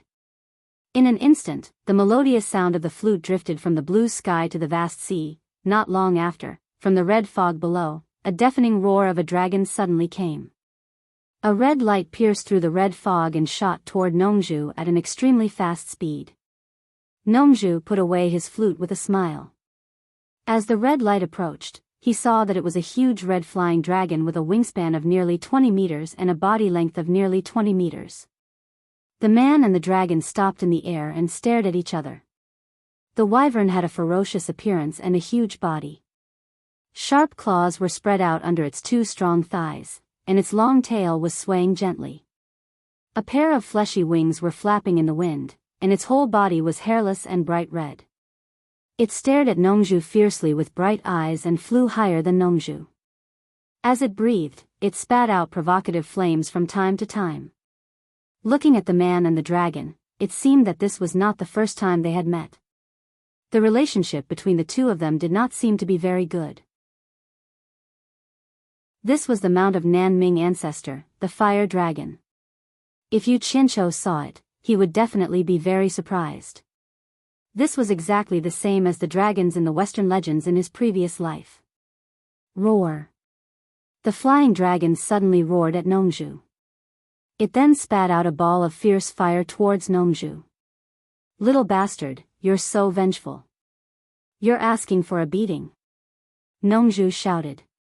A transparent protective upstanding qi gushed out, and the fierce flame was not damaged at all. The flute in his hand turned into a huge shadow, and he swung it at the ferocious dragon's head. Bang! After a loud sound, there was a cry of pain. The fire in the wyvern's mouth could no longer be spat out, but its whole body pounced towards Nongzhu, and its fierce claws went straight for her. Little bastard! Nongzhu chuckled and teleported away. She stood on the huge head of the wyvern, grabbed the horn on its head with one hand, and hit its head with the flute. Immediately, there was a chaotic roar in the air. The wyvern spun and dived down. It swung its head to both sides, hoping to get rid of Nongzhu. With Nongzhu's cultivation, how could she get rid of him? No matter how the angle changed, Nongzhu stood firmly on the top, and hit the wyvern with the flute in his hand again and again. Suddenly, there was a sudden sound of wind from both sides. The black armor spikes at the end of the 2 huge fleshy wings fiercely stabbed towards each other. Little bastard, you've learned to play dirty. Sneak attack. Nongju quickly dodged, and once again shot up into the sky. Although the wyvern was huge, its speed was extremely fast, and its strength was also very strong. Ordinary cultivators at the end of the heavens test were no match for it. In addition, its skin was rough, and its flesh was thick, so it was very resistant. The strength of Nongju's flute just now could even collapse a small mountain, but this fellow was not hurt at all. It could be seen how resistant it was.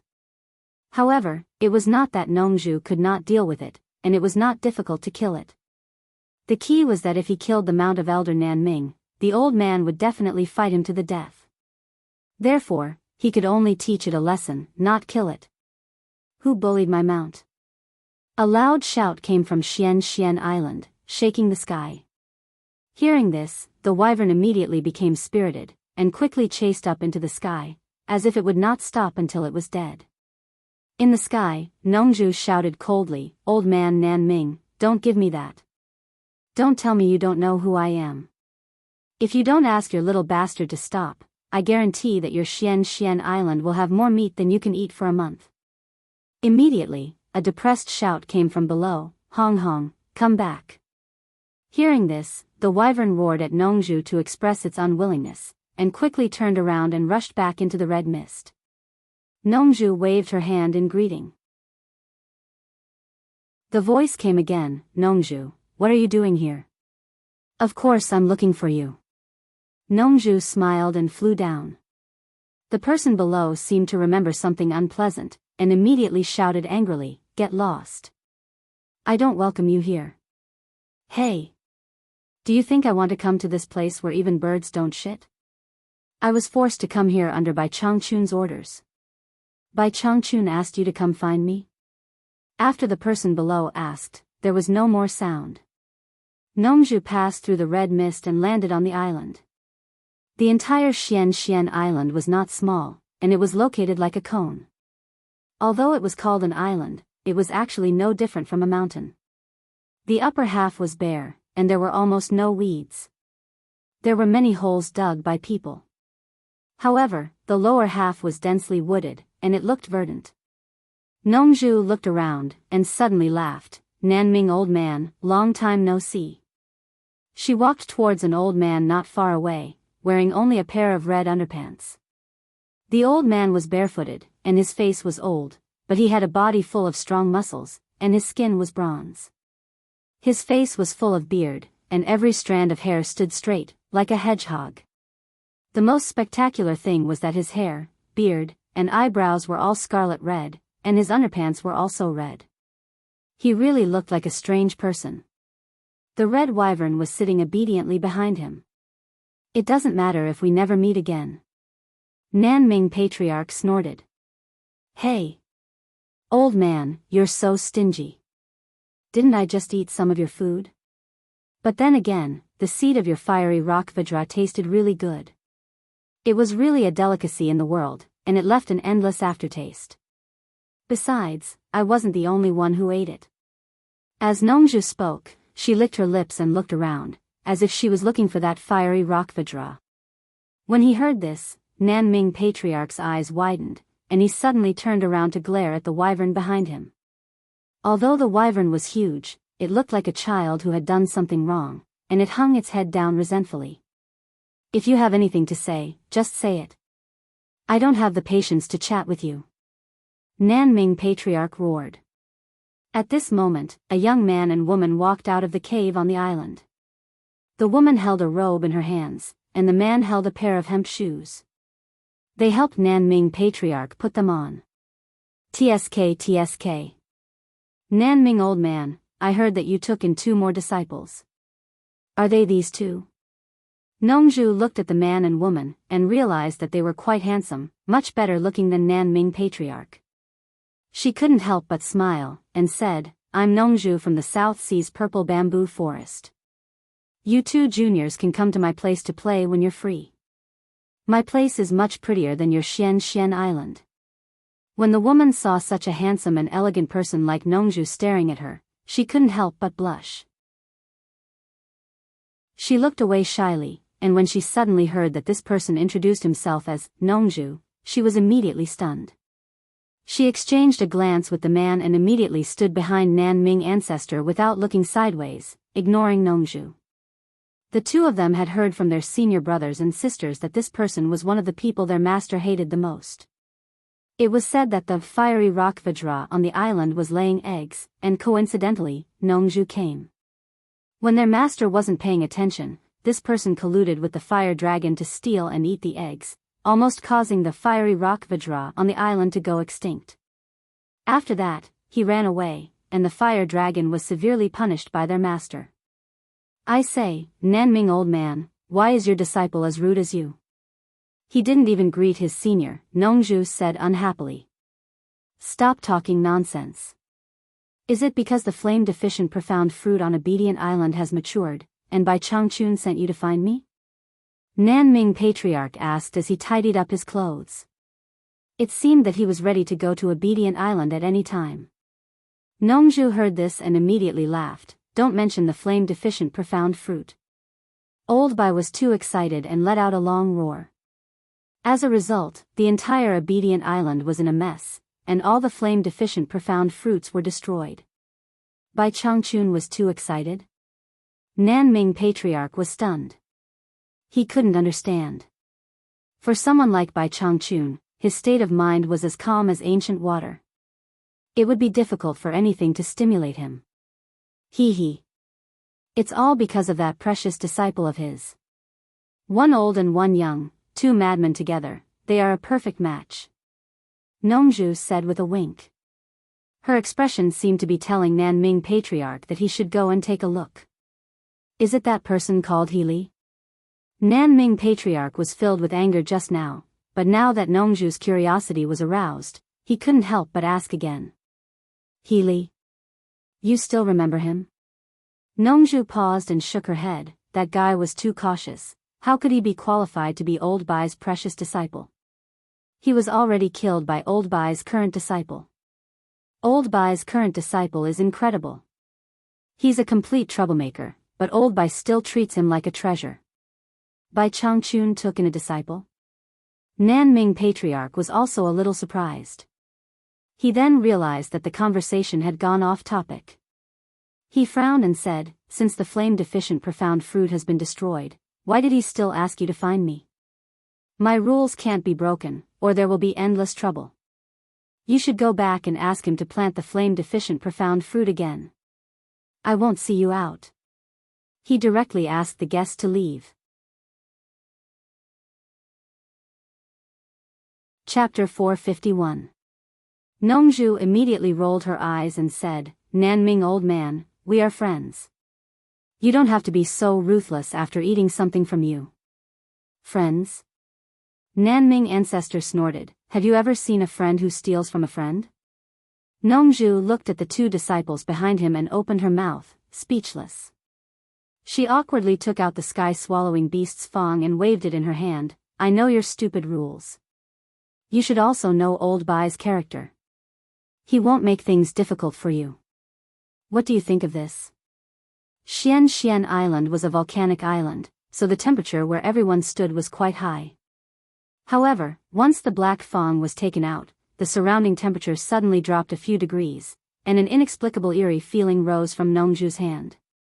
Nanming ancestor's head, which was looking at the sky, slowly turned around stiffly. His gaze fell on the fang, and his eyes gradually narrowed into a line, unable to move away. Nongzhu's slightly tense expression relaxed. Her eyebrows twitched, and the corner of her mouth curled into a smile. She was worried that this fellow's standards were too high, and he wouldn't take her seriously. Now it seemed that she could successfully complete Old Bai's task. Can you do it or not? Just say it. If not, I'll leave, lest you roll your eyes at me. Nongzhu pretended to put away the thing in her hand. Wait. Ancestor Nanming let out a loud cry and snatched the item from Nongzhu's hand at lightning speed. Once the thing touched his hand, there was a cold and eerie feeling lingering between his fingers. He couldn't help but put it in front of his eyes to observe. It was dark and crooked. From the cross-section of the fracture, it seemed to have been cut from something. It should be a small part of something. I've never seen this material before. What is it? Nan Ming ancestor stared at the thing in his hand and asked. You're asking me? Nongzhu pointed at herself and curled her lips. How would I know what it is? If you want to ask, you should ask Old Bai. This thing belongs to him. The yin qi on this thing is bone-piercing, and it doesn't dissipate. It doesn't look like it's acquired. It shouldn't be something from the mortal world. Otherwise, there's no way I wouldn't recognize it. Old ancestor Nan Ming suddenly raised his head and said, judging from its appearance, it should be a small part cut off from some huge item. Nongzhu, tell me honestly, where did you get this thing? No wonder you're a grand master of equipment refining. You can tell the truth at a glance. Nongzhu gave him a thumbs up, then walked to him and put one hand on his shoulder. Nan Ming ancestor shook his shoulder abruptly and flung his hand away. He glared at him and shouted, what a scandal it is to have your arms around someone else's shoulder. Nongzhu looked him up and down and retorted, you are a guy who wears red underpants all year round. How dare you talk about decency with me? If you want to know where this thing came from, hurry up and give me the ear. As he spoke, he placed his arm on ancestor Nan Ming's shoulder again. This time, ancestor Nan Ming did not resist. This commotion was witnessed by the two disciples, causing them to look at each other in surprise. The two of them faintly felt that their master must have had a close relationship with Mr. Nongzhu in the past. Otherwise, they wouldn't have acted so intimately. Ninth Netherworld Cave, Nongzhu said softly with a smile. In fact, he didn't have to do this. If he wanted to whisper, he could just send a voice transmission. However, he thought that taking the opportunity to get closer could more or less repair the relationship between the two of them. He especially wanted to let Nan Ming old ancestors' disciples know that his relationship with their master was not ordinary. In the future, when he came, they must not be impolite. Ah! Nan Ming ancestor looked at the thing in his hand and shook his head. No wonder, no wonder. Bai Changchun is sitting on a blessed land. Nongzhu's arm had unknowingly wrapped around his shoulder. The two of them were like good brothers. There were busy disciples going in and out of the cave from time to time on Xian Island.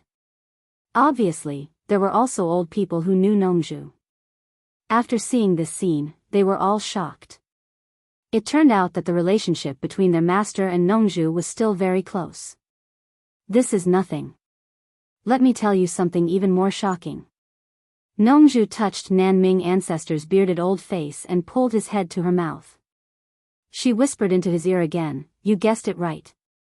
The thing in your hand is indeed not something from the mortal world. It was taken from the netherworld gate of the 9th Netherworld Cave. Do you understand? As she said this, she let go of Nan Ming ancestor and patted his broad shoulder heavily. Ah! From the underworld. Nan Ming ancestor exclaimed. But before he could finish, he was interrupted by Nongzhu. What are you shouting for? Are you afraid that others won't know? What Old Bai took out is not something ordinary people can compare with. That's right, that's right. Nan Ming ancestor touched the thing in his hand and nodded. Nongzhu patted his shoulder again and said proudly, how about it? Come with me to Shantian Island. Old Bai still has this thing. Okay, let me make some preparations. After saying this, Nan Ming teleported and disappeared, taking the Fong with him. Done. Nongzhu rubbed her hands in satisfaction. At this time, she was in the mood to look around and found that the surrounding environment had not changed. She looked at the two disciples of Nan Ming ancestor, then stared at the flying dragon and said with a smirk, Little Hong Hong. Just now he called it a little beast, but now he changed it. The flying dragon was also quite intelligent. It turned its huge head to the side and ignored him. Nongzhu laughed and said, forget it, I won't tease you anymore.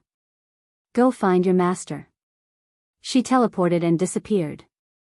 The two disciples wanted to say something but stopped. Thinking of Nongzhu and their master's intimate look, they wanted to shout but did not. Nongzhu came to a cave and her familiar figure flashed quickly. In the blink of an eye, she arrived at the bottom of the mountain of Xian Island.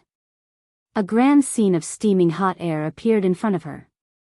In the center was fiery red magma, swallowing and spitting earth fire. The surroundings were filled with the continuous clanking of metal. A large group of people were busy. They were all disciples of Nanming ancestor, refining weapons with the help of the earth fire. What attracted Nongju's attention the most was the big crab mixed in the crowd. The fiery red crab had a body diameter of 2 meters. It had 4 pairs of strong limbs that were like diamond thorns, supporting its entire body. It was also 2 meters tall. It was waving a pair of giant pincers that were also 2 meters long, hitting the red-hot metal like a hammer. Sparks flew in all directions with great strength. This big crab was called Fiery Rock Vajra. It was the thing that made Nanming ancestor and Nongju fall out. This creature was quite intelligent and extremely strong. Unlike ordinary crabs, this kind of fiery rock vajra did not live in the sea. Instead, it lived in volcanic karst caves. It could swim and climb in volcanic magma. It was not afraid of high or low temperatures. It would only come out to hunt for food. The lifespan of cinder-class vajras was not very long. They could live up to 200 years at most. Female crabs would only lay 10 precious eggs before they died. Therefore, the population of the entire colony had always been stable. It was impossible to increase it even if one wanted to. They were unique to Xian Island.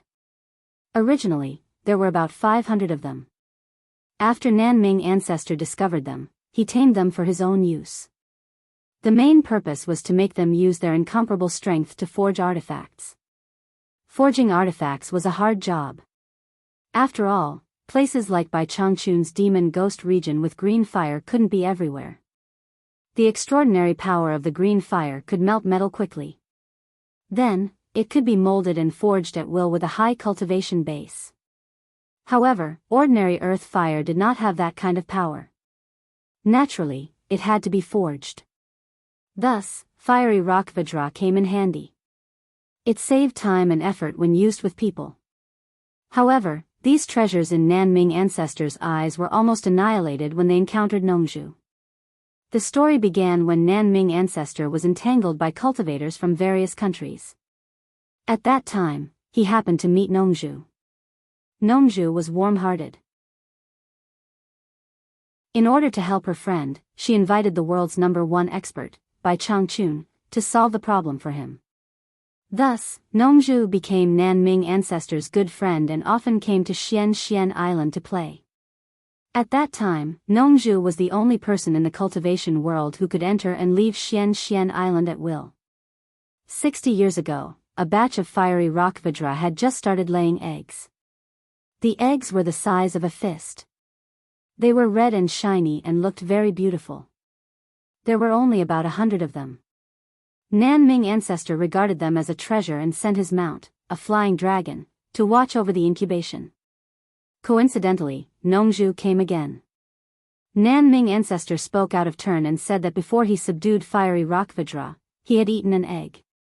The taste was simply unparalleled in the world. When Nongju heard this, she immediately became indignant. She pestered Nanming ancestor relentlessly and insisted on having a taste. In the end, old ancestor Nanming was forced into a corner. For the sake of his friend, he endured the pain and gave one to him. After Nongju ate it, he exclaimed that it was delicious. However, this one made him addicted to it and he could not stop eating it. Later on, no one knew what method he used, but he actually instigated the flying dragon that was guarding the incubation of the crab eggs to steal it. The man and the dragon ate heartily and enjoyed themselves. In reality, Nongju only ate about 7 or 8 of them. The main reason was that the eggs were too big. If she ate too much, she would die. However, the flying dragon liked to eat things of the fire attribute. The fiery rock vajra's egg was just to its liking. Once it ate it, it could not stop. Needless to say, the big fellow's appetite was almost completely devoured by this silly dragon. After that, the man and the dragon were dumbfounded when they realized that there were no crab eggs left. Needless to say, the consequences were obvious. Nanming ancestor flew into a rage and Nongju hurriedly left. They had not been here for decades. The flying dragon, who could not escape, was in a miserable state. It was almost skinned alive. This was also the reason why the flying dragon immediately took action when it saw Nongju, a fellow who shared blessings with others and was extremely disloyal. At this moment, Nongju felt guilty when she saw the remaining 100 or so fiery rock vajra. However, when she thought of the delicious crab eggs, it was simply an endless aftertaste. She could not help but secretly look around, not knowing if it was the time for them to lay eggs. Just as she was about to look around, she suddenly heard Nan Ming ancestor's earth-shaking roar from outside. "Old thief Nongju, why are you not showing yourself? Are you thinking of stealing from my Xian island again?" It was followed by the angry roar of the flying dragon.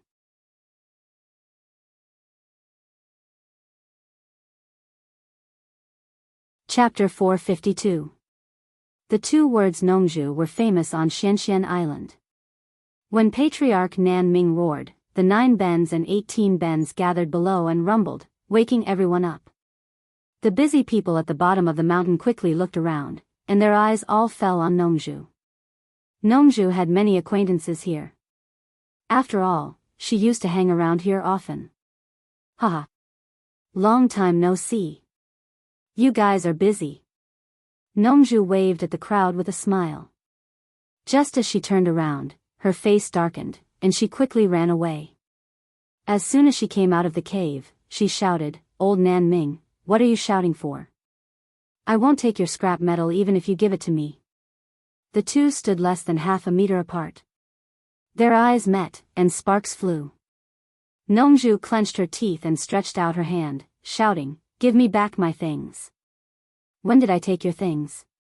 Ancestor Nan Ming spat. Nongju wiped the saliva off her face and said, "Old Bai asked me to bring them." "You took them just now." "Bai Changchun gave it to me." "You're just a messenger." "Since when did it become yours?" Nan Ming Grand Elder wiped the saliva off his face as well. He turned around and shouted at the flying dragon, "Let's go." The flying dragon shot up into the sky. Ancestor Nan Ming caught up with it and landed firmly on the dragon's back. The flying dragon quickly passed through the fog. Nongju leaped into the air and caught up to him. She stood side by side with Nan Ming ancestor without hesitation. Both of them let out a cold snort at the same time. The flying dragon was extremely fast. In the blink of an eye, it turned into a black dot in the distant sky, crossing the vast demon ghost region. Nongju and ancestor Nan Ming rode on the flying dragon and arrived at the sky above Shantian Island. Bai Changchun's voice rang in the sky, "Nan Ming, my brother, you have graced my Shantian Island with your presence." As he spoke, Bai Changchun's thin and elegant figure appeared outside the big house. An expert came to greet them personally. 2 figures flashed down. Ancestor Nan Ming cupped his hands and bowed, "I dare not." His temper could be considered bad in the cultivation world, but when he saw Bai Changchun, he still performed the basic etiquette properly. He did not dare to be presumptuous in front of the world's #1 expert. Nongju looked at the direction of the plantation suspiciously and asked, "Old Bai, what happened to Ze?" When he was still in the air, he saw Ze baring her fangs and brandishing her claws, jumping and jumping like a madman. Bai Changchun ignored him and waved at Nan Ming ancestor, "Please come in." Grandmaster Nan Ming expressed his gratitude. He raised his head and shouted at the flying dragon, "Find a place and stay obediently. Don't disturb the peace of Obedient Island." Then, he entered the house with Bai Changchun. The dragon in the sky let out a low roar, turned around, and obediently landed in a corner of the Obedient Island. Nongju, on the other hand, teleported to the abandoned plantation. She saw that Ze had been doing strange things. She did not even notice that he was standing beside her for a long time. She was tormented until she was drenched in sweat. Nongju was startled and asked, "Ze, what are you doing?" Ze suddenly stopped. When she turned around and saw it was her master, she immediately burst into tears. She threw herself into Nongju's arms and cried her heart out. Nongju's heart suddenly tightened. He patted his daughter's shoulder and comforted her, Ze, what's wrong? Did someone bully you? You Qianqiu, he. Ze choked with sobs. Nongzhu's eyes widened and he shouted angrily, You Qianqiu, you son of a b*tch, how dare you bully Ze? Get out of here. This shout was no less than a sudden clap of thunder. It immediately provoked Bai Changchun's sonorous rebuke, Nongzhu, what do you want? Although his voice was not as loud as Nongzhu's, the sonorous demon-subduing power hit Nongzhu without missing a single word, shaking people's hearts. Ancestor Nanming, who was sitting cross-legged with Bai Changchun in the house, suddenly felt happy in his heart. He casually said, This guy is not a good guy. As soon as he finished his words, even he found that he was a little suspicious of fanning the flames. He immediately changed his words, Who is Yu Qianqiu? It is my disciple's name, Bai Changchun said in a tone that hid some complacency. Ancestor Nanming made a long, oh, sound, but he remembered this name in his heart. A disciple who could make Bai Changchun proud must be an extraordinary person. He nodded and said, Brother Bai's disciple must be a talent. I would like to see it. Haha. Brother Nanming, you are a little late.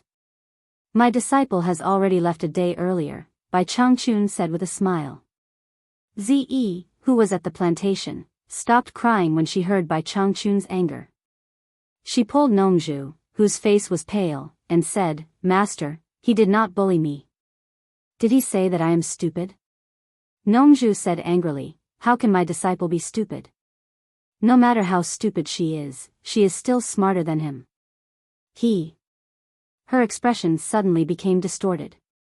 She turned her head and asked, He only said that you are stupid, and you cried like this? Ze hung her head and said sadly, Senior Bai taught us the same incantation. My speed of understanding is indeed not as fast as his, so I begged him to teach me. In the end, not long after teaching, he said that he could not stand me.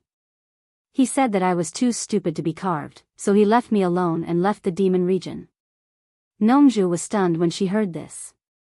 She was happy and worried at the same time. She was happy because Bai Changchun was really generous and really taught her daughter the incantation. She was worried because she felt that her daughter was a little dependent on Yu Qianqiu. This was a bad omen. The cultivation method created by Bai Changchun could be said to be unprecedented in this world. Ze was dumbfounded when she saw it. She had no idea how to learn it. Therefore, Ze, who almost broke down, pestered Yu Qianqiu. As a result, Yu Qianqiu almost broke down because of Ze. He found that this woman was simply a donkey who could not be taught no matter what. However, Ze kept pestering him, and he could not get rid of her. Originally, he wanted to wait for Elder Nanming to come and see the scene of refining the spiritual treasure. Later, he heard from Bai Changchun that refining the spiritual treasure would take a month to prepare. Yu Qianqiu could not wait any longer. Finally, when Ze pestered him again, he scolded Ze. Then, he brazenly said goodbye to Bai Changchun. Every move of the two was under Bai Changchun's control. Bai Changchun deeply understood his disciple's pain. He was an extremely talented person. If he had to teach Ze like this, he would also be angry. Therefore, he agreed to Yu Qianqiu's departure. At the same time, he gave a few words to Yu Qianqiu. If you really encounter a soul formation cultivator who deliberately makes things difficult for you, try your best to resolve it. If you really can't resolve it, you might as well tell me your master's name. I want to see who dares to touch you. His words were full of killing intent. Bai Changchun made 3 communication jade pendants on the spot and gave them to Yu Qianqiu. These things could not really send messages. They only hid a strand of Bai Changchun's divine sense in each of them. In other words, if something really happened to Yu Qianqiu, once he crushed the jade pendant, Bai Changchun would immediately know where his disciple was in trouble. Perhaps because the distance was too far, Bai Changchun would not be able to arrive in time with his cultivation. However, the place where Yu Qianqiu was in trouble would be earth-shattering. Yu Qianqiu was overjoyed as he held the jade pendant and left. Motherf***, now it was clear that Yu Qianqiu was letting him do whatever he wanted. However, although he was happy, he still knew one thing. These 3 jade pendants could not be used unless it was absolutely necessary. If he took them out and used them for such a trivial matter, it would be an insult to his ability. Before leaving the demon ghost region, Yu Qianqiu chatted with Yu Ji again and asked her to cultivate in peace. After leaving the demon ghost region, he found a hidden place and disappeared. He had not returned to Utopia for a long time. The moment Yu Qianqiu appeared, he stood beside Bai Suzhen. Bai Suzhen was not surprised. She knew that he was the only one who could suddenly appear beside her in Utopia. She raised her head and smiled sweetly at him. She put down the green destiny sword in her hand and stood up to ask softly, "You're here?" Yu Qianqiu nodded. He looked at that calm and gentle face and was unwilling to shift his gaze away for a long time. The moment he saw her, he felt his entire body and mind completely relax. At this moment, he was his true self. It was like this every time. He was influenced by her and became like her, without any desires. She did not have any requests for him, nor did she have any ties to him. She would not even throw a tantrum with him. There was only understanding and support without any reservations. Everything was done in silence, and she would never have any regrets. "I really want to keep this sword, but I know you won't be happy. My heart hurts to have you suffer like this. If I had known this would happen, I wouldn't have given this sword to you." Yu Qianqiu looked at the green destiny sword on the bed and shook his head with a bitter smile. "Since you know I won't be happy, then don't mention it again," Bai Suzhen said softly. She looked at him from head to toe and frowned. "Why are there so many mud on your body?" "Ha! I've been practicing a martial art recently. It's all because of the hard work." Yu Qianqiu recalled the process of practicing the animal fencing and had a helpless expression. It seemed like he had not felt any effects until now. "Change into another one. Otherwise, your parents and Ping will be worried." As Bai Suzhen spoke, she had already leaned over and reached out to help him remove his outer clothes. On the other hand, Yu Qianqiu took out a new set of clothes from his storage bag. After removing the dirty clothes, Bai Suzhen took the clothes from his hands and helped him change. After that, both of them had a knowing smile on their faces. Yu Qianqiu opened his arms and said, "Let me hug you." Bai Suzhen looked at him and tilted her head. She raised her hand and tucked a strand of hair behind her ear. She smiled faintly and leaned into his embrace. Yu Qianqiu gently pulled her into his embrace and buried his head in her hair. He sniffed the faint fragrance and murmured, "I want to jump out of China's cultivation world and travel around." Bai Suzhen felt his heartbeat and had a faint sense of satisfaction on her face. She asked softly, "Do you need me to do anything?" "As long as I can see you every time I come back, I will have endless motivation outside. This is more important than anything you do." Yu Qianqiu turned his head and said with a little enchantment. Bai Suzhen raised her head and said, "I've already helped your parents consume the 7 orifices exquisite pill. It seems to be quite effective. Go and take a look." "Got it." Yu Qianqiu grunted and suddenly asked softly, "You seem to have delegated all the power of Ethereal Palace to Ping." "Yes. Is there a problem?" Bai Suzhen asked. Yu Qianqiu shook his head and did not say anything. Chapter 453. The two of them walked out of Ethereal Palace side by side. Their temperaments reflected each other, and the palace maids they encountered bowed to them. To them, their leader's status in Utopia was needless to say. As for Sister Bai, who lived in seclusion, be it in terms of temperament or appearance, she was unique in Utopia. Her clothes were as white as snow all year round, and she was as elegant as a snow lotus on an iceberg. Although Sister Bai didn't interfere with anything in Ethereal Palace or Utopia, she controlled the lifeline of the entire Utopia. Everyone's primordial spirits were in her hands. Even Chief Instructor Guan, who controlled the entire Utopia military, would come to greet her from time to time. That respectful attitude was something he didn't have even when he met the current person in charge of Ethereal Palace, Chu Ping. There was also Chief Qin, who was usually sparse. When he saw the gentle Sister Bai, he was also very respectful. Once Sister Bai instructed him to do something, he would definitely not hesitate and would not dare to give her any discount. As such, even though Big Sister Bai was tolerant, the people in Utopia who saw her were all filled with respect and fear. The two of them stood in front of the cliff outside Ethereal Palace for a while and chatted for a while before Bai Suzhen left quietly. Not long after, a stream of light streaked over. Chu Ping put away her flying sword in surprise and landed. She punched Yu Qianzhou's chest and said coquettishly, "Why did you only come back once after so long?" Now, on Chu Pinger's face, the haze of the past could no longer be seen. Instead, it was shrouded in bright and vibrant colors, and the way she spoke was more confident. A faint aura of a superior had begun to appear, and she had the image of a strong woman. Needless to say, she was now the master of hundreds of people in Ethereal Palace. Compared to An Kuang-sung's disciple who could be ordered around, her situation was worlds apart. Now that the entire Utopia knew that she was Yu Qianzhou's woman, no one dared to criticize her. She was the only one who could criticize others. She was very busy every day. Yu Qianzhou grabbed her fist and pulled it into his embrace. He said with a naughty smile, "Did you miss me? TSK.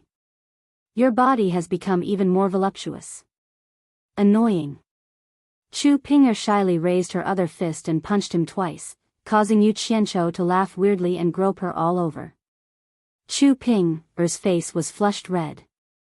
She pushed him away weakly and said, "There's something I need to tell you. Your parents aren't used to living in the Misty Palace, so they moved to Dongguosu's place. I'll accompany you to see them now. There's no need to rush. Let me examine you first." Yu Qianzhou lifted her up forcefully, causing a burst of exclamations. Then, the two of them disappeared. When they reappeared, they were already at the lakeside where the two of them first made love. Then, their clothes fluttered in the wind and water splashed everywhere. What a pair of mandarin ducks playing in the water. Now, Dongguosu also had hundreds of people under him. Planting and breeding went hand in hand, solving the logistics and food supply of the entire Utopia. This piece of land was flourishing. When Chu Pinger and Yu Qianzhou arrived, they immediately found Yu Changgue and his wife. The two of them were in much better spirits than when they were in the Misty Palace. After careful observation, Yu Qianzhou realized that ordinary mortals would look lethargic when they were over 50 years old. It was a sign that their bodies were failing. Now that his parents' faces were completely devoid of lethargy, it was clear that the elixir had taken effect. This made Yu Qianzhou feel gratified. It should not be a problem for his parents to live for another 50 years. When they met, the family naturally had endless things to talk about. Yu Qianzhou decided to accompany his parents for the entire day. Chu Pinger temporarily put down her miscellaneous items and acted like a good daughter-in-law. Shui Ernyang was naturally happy, but she was filled with complaints that her daughter-in-law's stomach was not big. Chu Pinger was extremely shy. From time to time, she would secretly glare at Yu Qianzhou, but the latter pretended not to see her. The next day, Yu Qianzhou ordered someone to bring him a large pile of spiritual herbs in the Utopia military camp. Then, he personally refined a large pile of elixirs. He opened his hands, and green flames appeared on his palms. At the same time, he cultivated. Guan Yu only needed to be in charge of throwing in the spiritual herbs. His skilled alchemy skills were like child's play, shocking Guan Yu once again. He was indeed much better than the arrogant Chen Feng. When the two of them placed the elixirs into bottles, Guan Yu asked, "What elixirs are you refining?" "Aura concealing elixir. Consuming one can prevent others from seeing through one's cultivation level for 10 days. In the past, I didn't have all the ingredients, but now that I have everything, I naturally have to refine more in one go. Although this thing isn't very effective, it's useful," Yu Qianzhou said as he filled the bottles. Guan Yu picked up a small yellow elixir and looked at it. He did not expect such a magical elixir to exist. He asked curiously, "Your body's talent is abnormal. Others can't see through your cultivation level. Who are you giving so many elixirs to?" He guessed that Yu Qianzhou was going to bring another batch of people out. Yu Qianzhou put away the large pile of bottles in front of the two of them. He leaned back in his chair and looked at the pile of yellow elixirs left on the table. He smiled and said, "The Chinese cultivation world is too tense these days. It makes people feel like they don't know where to start. I'm going to go to other countries." Guan Yu was silent for a while and said, "How many people do you need this time?" Yu Qianzhou shook his head and said, "For the time being, there is no need to use a large number of special forces. You just need to focus on training them. When I have a clear understanding of the situation, I will naturally use them. By the way, help me call Hong Qi and the other two over. Their cultivation has already reached the early stage of the tribulation passing stage. It's time for them to go out and gain experience." Guan Yu nodded and went out. Not long after, he brought back 3 guys in ragged clothes covered in blood. When the 3 saw Yu Qianzhou, they hurriedly bowed. After carefully looking at the 3 people, Yu Qianzhou nodded in satisfaction. The 3 guys had obviously just come down from the actual combat training. From their sorry appearance, it seemed like they had been tossed around quite a bit. The killing intent that had not yet dispersed from the 3 of them was obvious. Even the young boy, Hong Qi, had a murderous look on his face. He looked like a hungry wolf that had just been released from its cage. "I'll give you a quarter of an hour. Wash up and change your clothes before coming to see me." Yu Qianzhou lightly waved his hand and said. The 3 of them accepted the order and quickly left. Not even a quarter of an hour later, the 3 of them rushed back. After going through training, their behavior was really different. Yu Qianzhou pointed at the pile of elixirs on the table and said, "These are breath-concealing elixirs. After taking one, no one will be able to tell that you are a cultivator for 10 days. Each of you fill up 10 bottles and bring them with you. They will be useful when you go out." "He wants to bring us out?" The 3 of them were stunned. They looked at each other and did not dare to say anything. They quickly filled the bottles according to Yu Qianzhou's instructions. Each bottle could contain about 100 elixirs. 10 bottles would be more than 1,000 elixirs. As Yu Qianzhou looked at them, he said, "When you go out this time, Hong Qi and Gu Qingyun will be traveling as itinerant cultivators in China's cultivation world. Remember to change your names so that no one can recognize you. I'll give each of you 30 Special Forces members. Remember to keep a low profile. Otherwise, with your strength, you won't be able to fight those large sections." After the 3 of them packed the elixirs, Hong Qi asked excitedly, "Master, what do we need to do when we go out?" Yu Qianzhou rolled his eyes at him and pretended to be angry. "Of course, I'm not asking you to go sightseeing. You have a mission this time. I'll give you and Gu Qingyun a year. Each of you has to bring back 100 million superior grade spirit stones. I don't care if you steal or snatch it. In any case, if you can't complete the mission, I'll punish you severely." "Yes." The 2 of them accepted the order happily. The 2 of them also knew that Utopia had never let anyone go out to train alone. Such an opportunity was not given to just anyone, and the significance was extraordinary. However, when they thought about how they had to bring back 100 million superior grade spirit stones each year, they still felt extremely pressured. "Master, what should I do?" Zhang Peng asked with a loud voice. Yu Qianzhou glanced at the tower-like man and asked, "I heard that when you were fighting in the past, you sent out spies to spy on the military. Their disguises are pretty good. I wonder if you know how to do it?" "This is a meticulous job.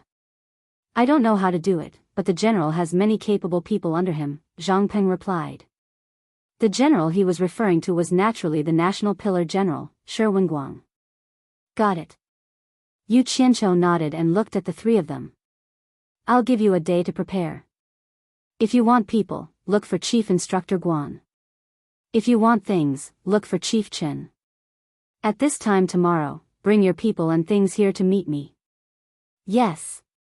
The 3 of them cupped their fists excitedly and accepted the order. After the 3 of them left, Guan Yu frowned and said, Isn't it a little too dangerous to bring back 100 million for each of them? Especially Hong Chi. He has never seen much of the world. Can he do it? If you want to survive in the cultivation world, danger is a common thing.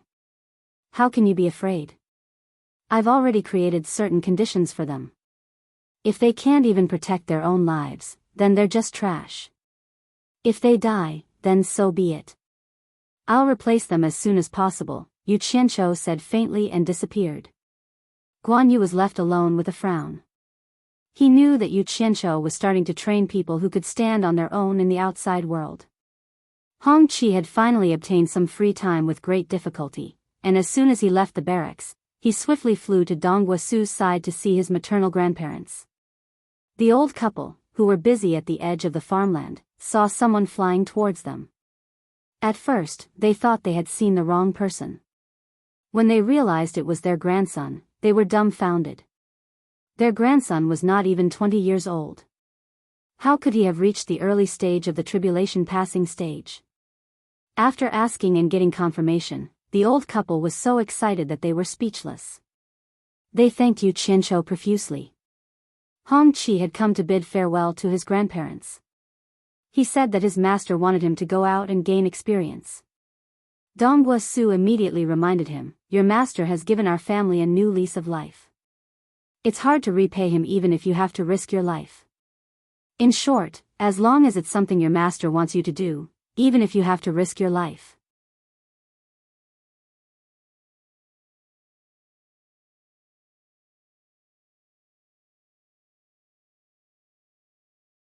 Chapter 454. In the backyard of the pillar of the State General's estate, Yu Qianqiu reclined on a wooden armchair, munching on snacks and sipping tea. After waiting for some time, Shi Xiaotian excitedly returned with a few letters and placed them on the table. Yu Qianqiu was going to the Western military camp, so he wanted to deliver a letter to Shi Xiaotian's family. In fact, the Shi family had never stopped sending letters to the Western military camp. However, they didn't dare to write anything too profound. After all, the supervisory department of a country wasn't just a nobody, especially when it came to a general like Shi Wenguang who had a powerful army. Yu Qianqiu finished the last melon seed in his mouth, then clapped his hands and took out a jade archive. He placed it on the table and said, "The things inside are beneficial to you. I'll be taking my leave first." He then stood up and kept the letters on the table. Shi Xiaotian smiled bitterly and said, "Boss, if you have nothing to do, come often." Unfortunately, his boss was nowhere to be seen. In the Western military camp, the army was training hard. Their shouts shook the heavens as they prepared for war. Sitting in the middle of the camp was a large tent. Loud laughter could be heard, and the atmosphere was very lively. Shi Wenguang sat behind his desk, toasting with the 4 sword-bearing cultivators who sat on either side of him. The topic of their conversation was none other than Yu Qianqiu. Several guards in the tent were also listening attentively. They were none other than the people Yu Qianqiu had sent to protect Shi Wenguang. As they were listening, they suddenly realized that someone else had appeared beside them. They were shocked and were about to make a move, but they saw that it was Yu Qianqiu. Just as they were about to greet him, Yu Qianqiu waved his hand, signaling for them to be quiet. He then crossed his arms and continued listening to the conversation outside. Outside the tent, Shi Wenguang held a cup in his left hand and made an inviting gesture with his right. He smiled and said, "Immortal Li, Immortal Zhao, Immortal Qiu, and Immortal Wu. I am very grateful that the 4 of you can come and talk about interesting things in the cultivation world with me. Come. Let's have another toast, Immortal Masters." "General, you're too polite." Immortal Master Li wiped his mouth and asked with a smile, "Why is the general so interested in Yu Qianqiu? Every time we come, the general always asks about Yu Qianqiu. Could it be that the general has some relationship with Yu Qianqiu?" Immortal Master Li must be joking. "Although I have a large army under my command, I'm just an ordinary man. How could I have any relationship with Yu Qianqiu?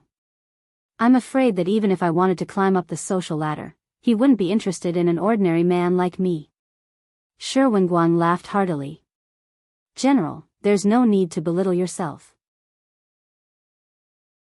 You're a high-ranking official in the secular world.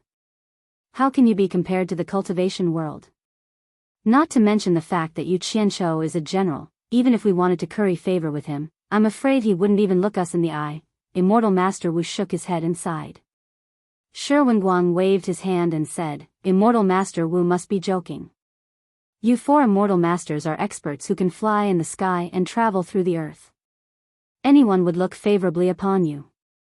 If I were to guess, you immortal masters are just unwilling to get involved in the struggles of the cultivation world. Brother Wu, you must have drunk too much. That Yu Qianqiu is just a scum who was expelled from the sect twice. Why should we let him look us in the eye? Immortal Master Zhao's expression was a little unhappy. The four of them relied on their status in the cultivation world to interact with the pillar of state general and often came here to eat and drink for free. How could they say such demeaning words? Wouldn't that be a great loss of face? The guards in the tent all looked at Yu Qianqiu. They only saw a faint smile on Yu Qianqiu's face. He remained unmoved and closed his eyes to listen. No one knew what he was thinking. Shi Wenguang's expression stiffened. He naturally knew that the guards in the tent were sent by Yu Qianqiu. He really didn't know how they would react after hearing this. After waiting for a while, Shi Wenguang raised his cup and smiled. Immortal Masters, please don't stop. Let's drink. After they drank, Immortal Master Qiu asked the others, have you heard? It's said that Yu Qianqiu led 600 experts and fought with the Deluo sect in Wanghai town. I wonder if it's true. The guards in the tent looked at the person in question in surprise. A cold smile appeared on Yu Qianqiu's face. He thought to himself, and here I thought it was some bullshit Immortal Master. If they can't even figure out this kind of thing, then it goes without saying that they're all useless people. That madman is capable of anything. Immortal Master Li shook his head. Shi Wenguang immediately became spirited. He straightened his back and asked, Immortal Masters, can you tell me in detail what happened? Immortal Master Wu smiled bitterly and said, I have heard of this matter. Yu Qianqiu led more than 600 people and fought with the Deluo sect's 1,000 people in front of all the sections. It was an intense battle to the death. What was the result? Everyone asked in unison. The result is unbelievable. Immortal Master Wu shook his head. The Deluo sect, ranked second among the righteous sects, suffered a crushing defeat. Only a few dozen of their 1,000 people were left. On the other hand, Yu Qianqiu only lost 200 people. The most shocking thing was that Yu Qianqiu was able to fight against 2 late-stage tribulation transcendence experts by himself. In the end, it was the 2 late-stage tribulation transcendence experts who suffered a loss. Hiss. Everyone gasped. They didn't care about the 1,000 people who died. What they cared about the most was the fact that Yu Qianqiu defeated 2 late-stage tribulation transcendence experts by himself. For them, late-stage tribulation transcendence experts were the pinnacle of experts. Immortal Master Zhao, who previously ridiculed Yu Qianqiu, twitched and asked, Brother Wu, is this news fake? It can't be fake. I heard it personally from a disciple of the Deluo sect. He wouldn't fabricate a scandal about our sect. Immortal Master Wu said with a breath that reeked of alcohol. The scene immediately became silent. Shi Wenguang's eyes flickered with excitement. Yu Qianqiu didn't lie to him. Since he had the ability to fight against the Deluo sect, it was only a matter of time before something big happened. He immediately raised his cup and said, Immortal Masters, please. Then he drank the cup to show his respect. Immortal Master Zhao clearly felt that he had lost face. After putting down his cup, he snorted and said, I think this news is probably fake. Think about it. I heard that Yu Qianqiu is only at the nascent soul stage. How could he defeat 2 late-stage tribulation transcendence experts from the Deluo sect by himself? Everyone looked at each other. After all, they hadn't seen it with their own eyes, so it was hard to say. Even if they said it was fake, they had heard many people talking about it. If they said it was true, it was indeed unimaginable. What if it's true? Someone in the tent suddenly laughed. Shi Wenguang was slightly surprised. This person's voice was too familiar. Sure enough, Yu Qianqiu lifted the curtain and slowly walked out. He secretly gave Shi Wenguang, who was about to speak, a look to indicate that he should not speak. He stood beside Shi Wenguang and cupped his hands towards the people below. I am a cousin of the great general. I heard immortal masters talking about it and couldn't help but come out to join in the fun. I hope immortal masters won't mind. As he spoke, he looked at the people around him. They were only at the foundation establishment stage, yet they dared to come to his territory and pretend to be experts. They simply didn't know what was good for them. The four people looked at Shi Wenguang in confusion. The latter nodded and said with a smile, Immortal masters, please don't be suspicious. He is indeed my cousin. Hearing this, the people around him relaxed. What? The great general's cousin is also interested in the matters of the cultivation world? Immortal Master Zhao shook his head and said, Then let me test you. Do you know how many sects there are in the cultivation world? How many righteous sects and how many demonic sects? There should be at least a few hundred. Yu Qianqiu said after thinking for a moment. He discovered that up until now, he really couldn't figure out how many sects there were in the cultivation world. Yes. Immortal Master Zhao shook his head. He was very dissatisfied with his vague answer. He then asked, Then do you know how many loose cultivators there are in the cultivation world? The other three immortal masters also looked at Yu Qianqiu with smiles. It seemed that they were bored drinking and wanted to use the great general's cousin to liven things up. Damn it. These questions really stump me. Yu Qianqiu frowned and said, Nowadays, there aren't many loose cultivators in the cultivation world who are presentable. I don't care how many there are. As soon as he said this, the four immortal masters' expressions immediately changed. Immortal Master Zhao slammed his wine cup on the table and shouted angrily, Little brat, you're making irresponsible remarks. If it wasn't for the great general's face, I'd definitely teach you a lesson today. Shi Wenguang, who was sitting in the middle, was speechless. You guys talked about Yu Qianqiu for half a day. Now Yu Qianqiu is standing in front of you, but none of you know him. I wonder who was it that said he was someone who drank with Yu Qianqiu. Yu Qianqiu was stunned and said, What? Are you immortal masters also loose cultivators? Immortal Master Zhao said loudly, That's right. We four are loose cultivators in the cultivation world. Although we don't join any sects, we are still free and unfettered. The cultivation world is filled with loose cultivators. It can be said that there are hidden dragons and crouching tigers. There are countless experts. How can an ordinary person like you know about them? Immortal Master Li reprimanded. Immortal Master Wu and Immortal Master Qiu looked at each other and felt that something was wrong. This kid was so rude in front of them, how could Shi Wenguang not care? Immortal Master Wu then asked in a probing tone, Little brother, from what you said, do you know loose cultivators in the cultivation world? I do know a few. Yu Qianqiu added in his heart. I've already killed all those I know. After thinking for a moment, he said, Oh. That's right, I know someone called Hongming. His cultivation is not bad among loose cultivators, barely reaching the early stage of tribulation passing. He was the one who told me about how few rogue cultivators are presentable. I wonder if the four immortal masters know him? This was the only name he could think of. Back when the rogue cultivators pushed him to be the representative, the bearded man named Hongming was his staunch supporter. Unfortunately, he was accidentally killed by him. Hongming? The four immortal masters were speechless. Hongming may not be much in Yu Qianqiu's eyes, but he was one of the top figures among loose cultivators. He was not someone the four of them could come into contact with. Shi Wenguang glanced at Yu Qianqiu. Seeing that he was still humbly asking for advice, he felt a chill in his heart. This guy was clearly trying to mess with them. Forget it, it's not his turn to speak. I might as well drink my own wine. The four of them looked at each other. Immortal Master Zhao asked with a guilty conscience, Little brother, what is your relationship with Hongming? He had already changed the way he addressed him from a yellow-haired kid to a little brother.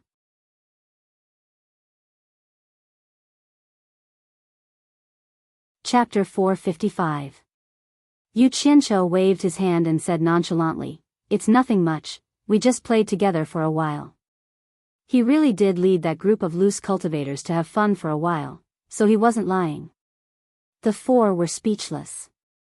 Immortal Master Wu stood up and cupped his hands. "Hong Ming is a senior expert among us loose cultivators. Since young brother can play with him, you must not be a nobody." "May I know young brother's great name?" Shi Wenguang couldn't help but sigh as he held his wine cup. He really wanted to tell them to stop asking, but he held back after some thought. Yu Qianqiu glanced at Shi Wenguang and walked away with his hands behind his back. He slowly walked to the space between the two horizontal tables and looked outside the tent. He said calmly, word by word, "I don't have any great name. I am merely Yu Qianqiu, the scum that Immortal Master Zhao just mentioned, who was expelled from the sect twice." Crash. The wine cup that Immortal Master Zhao had just picked up fell on the table and rolled to the ground. He didn't notice the wine spilling all over his body as he stared with wide eyes at the young man standing proudly in front of him with his hands behind his back. Silence. It was very quiet inside the tent, but the sounds of fighting and training could be heard very clearly outside. This wasn't the first time they had come to the pillar of the State General's tent, but this was the first time they could hear the sounds outside so clearly. However, they turned a deaf ear to them. Gulp, gulp. It was the sound of Shi Wenguang drinking wine. He finally knew how powerful Yu Qianqiu was in the cultivation world. He had only heard of it before, but now, these four usually arrogant immortal masters. Sigh. Yu Qianqiu was right. They really couldn't show themselves in public. They didn't even know if the person was real or fake, but they were already scared to this extent. The four slowly stood up. The expressions on their faces were truly ever-changing. Yu Qianqiu looked around and said indifferently, "What? Does the four immortal masters think there's a problem?" Immortal Master Zhao swallowed with difficulty and laughed awkwardly. "Haha. Little brother, are you joking? You are just an ordinary man, while Yu Qianqiu is an expert in the cultivation world. How can you two be lumped together?" His laughter sounded worse than crying, as if someone was strangling him. "Yu Qianqiu is an expert in the cultivation world?" Yu Qianqiu turned his head to stare at him and asked, "Immortal Master Zhao, isn't that wrong? I just heard you say that Yu Qianqiu is just a scum who was expelled from the sect twice. How did he become an expert now? Could it be that my hearing is bad? Did I hear wrongly?" These words struck at the heart. Immortal Master Zhao laughed and said, "Little brother really likes to joke. Great General, your cousin likes to joke around." The last sentence was directed at Shi Wenguang, but he saw that Shi Wenguang was engrossed in drinking, and his attitude was unclear. This time, the four of them clearly felt that something was wrong. Every time they came, this great general was always respectful to them. How could such a situation occur? The heavy atmosphere caused by not knowing the truth made it hard for the four of them to breathe. A trace of ruthlessness flashed across Immortal Master Li's face, and he suddenly shouted, "This wine is boring, I don't want to drink anymore. Great General, I'll take my leave." He cupped his hands and was about to leave, but just as he took a few steps away from the table, he heard someone behind him say indifferently, "You have guts. You dare to behave atrociously in front of me. If you have the guts, try walking out of this tent." The person who spoke was naturally Yu Qianqiu. "I can't walk anymore. I don't dare to walk anymore." Immortal Master Li's body was rooted to the ground, and he didn't even have the courage to turn around.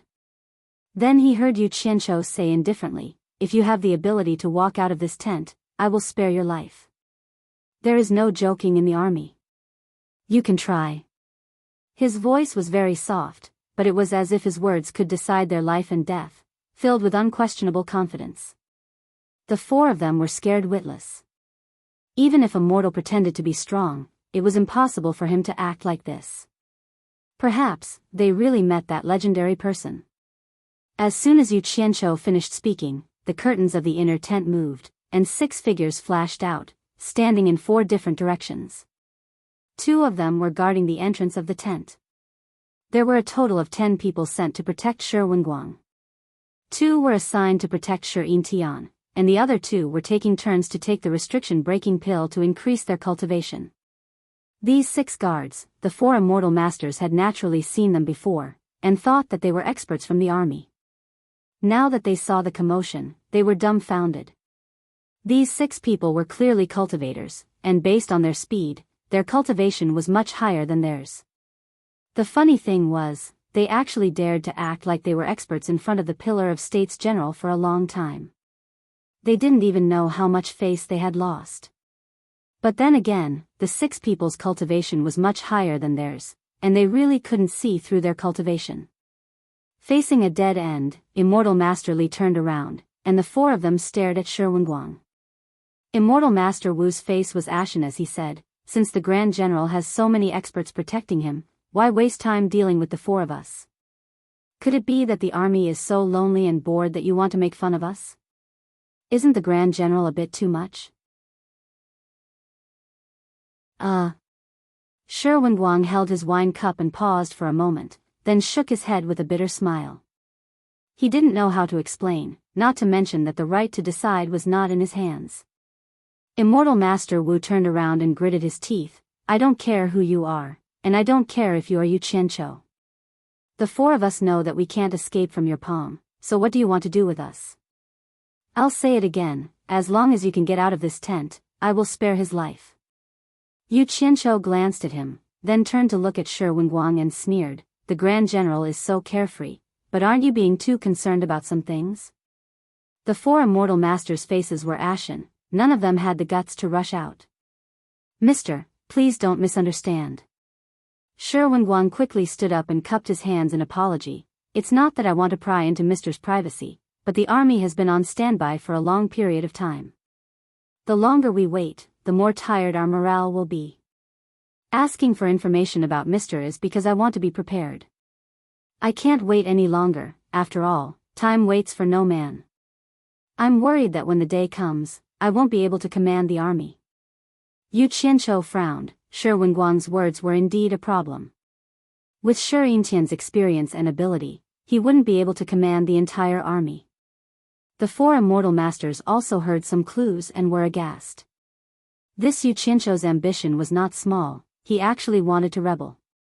Wouldn't that mean that sooner or later, he would have to fight with the supporting immortal island for the world, the matters of the cultivation world? The Grand General doesn't need to worry about it in the future. Just focus on your own matters. Yu Qianqiu said expressionlessly. "Mister is right." Shi Wenguang's voice was heavy. Because of this moment of carelessness, his entire family fell into the enemy's hands. Even if they wanted to resist, they didn't have the strength to do so. As for the problem that the Grand General is worried about, to me, it's not a problem at all. Yu Qianqiu looked at him and smiled. "If I extend your lifespan for another 10 years, I'm sure the Grand General won't have any misgivings, right?" "Mister, you mean?" Shi Wenguang was pleasantly surprised. He even suspected that he had heard wrongly. Yu Qianqiu didn't rush to reply. Instead, he turned to the 4 so-called immortal masters and asked, "Do any of you know about the 7 orifices exquisite pill?" The 4 people looked at each other, thinking about the name of the pill in their minds. Suddenly, Immortal Master Zhao revealed a look of realization. With the thought of redeeming himself, he said, "Mister, I remember now. I've heard people say that the 7 orifices exquisite pill is a miraculous pill. It is said that a mortal can extend their lifespan by 50 years, and a cultivator can extend their lifespan by 150 years. Mister, I wonder if I'm right?" I didn't expect you to have some knowledge." Yu Qianqiu smiled and nodded. "Mister is flattering me." Immortal Master Zhao smiled from ear to ear, his face full of flattery. However, after hearing what Yu Qianqiu said, he couldn't smile anymore. "If that's the case, then I'll give you a quick death," Yu Qianqiu said indifferently, then made a kill without mercy gesture to the 6 guards. The guards were shocked, but they didn't even have the chance to scream before their heads were separated from their bodies. Their blood spurted high into the air, dyeing the ground red as they fell to the ground with a crash. Yu Qianqiu said indifferently, "In the future, if you see such swindlers again, for the sake of the great general's safety, kill without mercy." "Yes." The 6 people bowed and accepted the order. Yu Qianqiu waved his hand and said, "Pack up, all of you can leave for the time being." Without another word, the 6 people quickly carried the beheaded corpse out. They knew that their leader wanted to speak privately, so they closed the tent curtain, leaving only the 2 of them in the tent.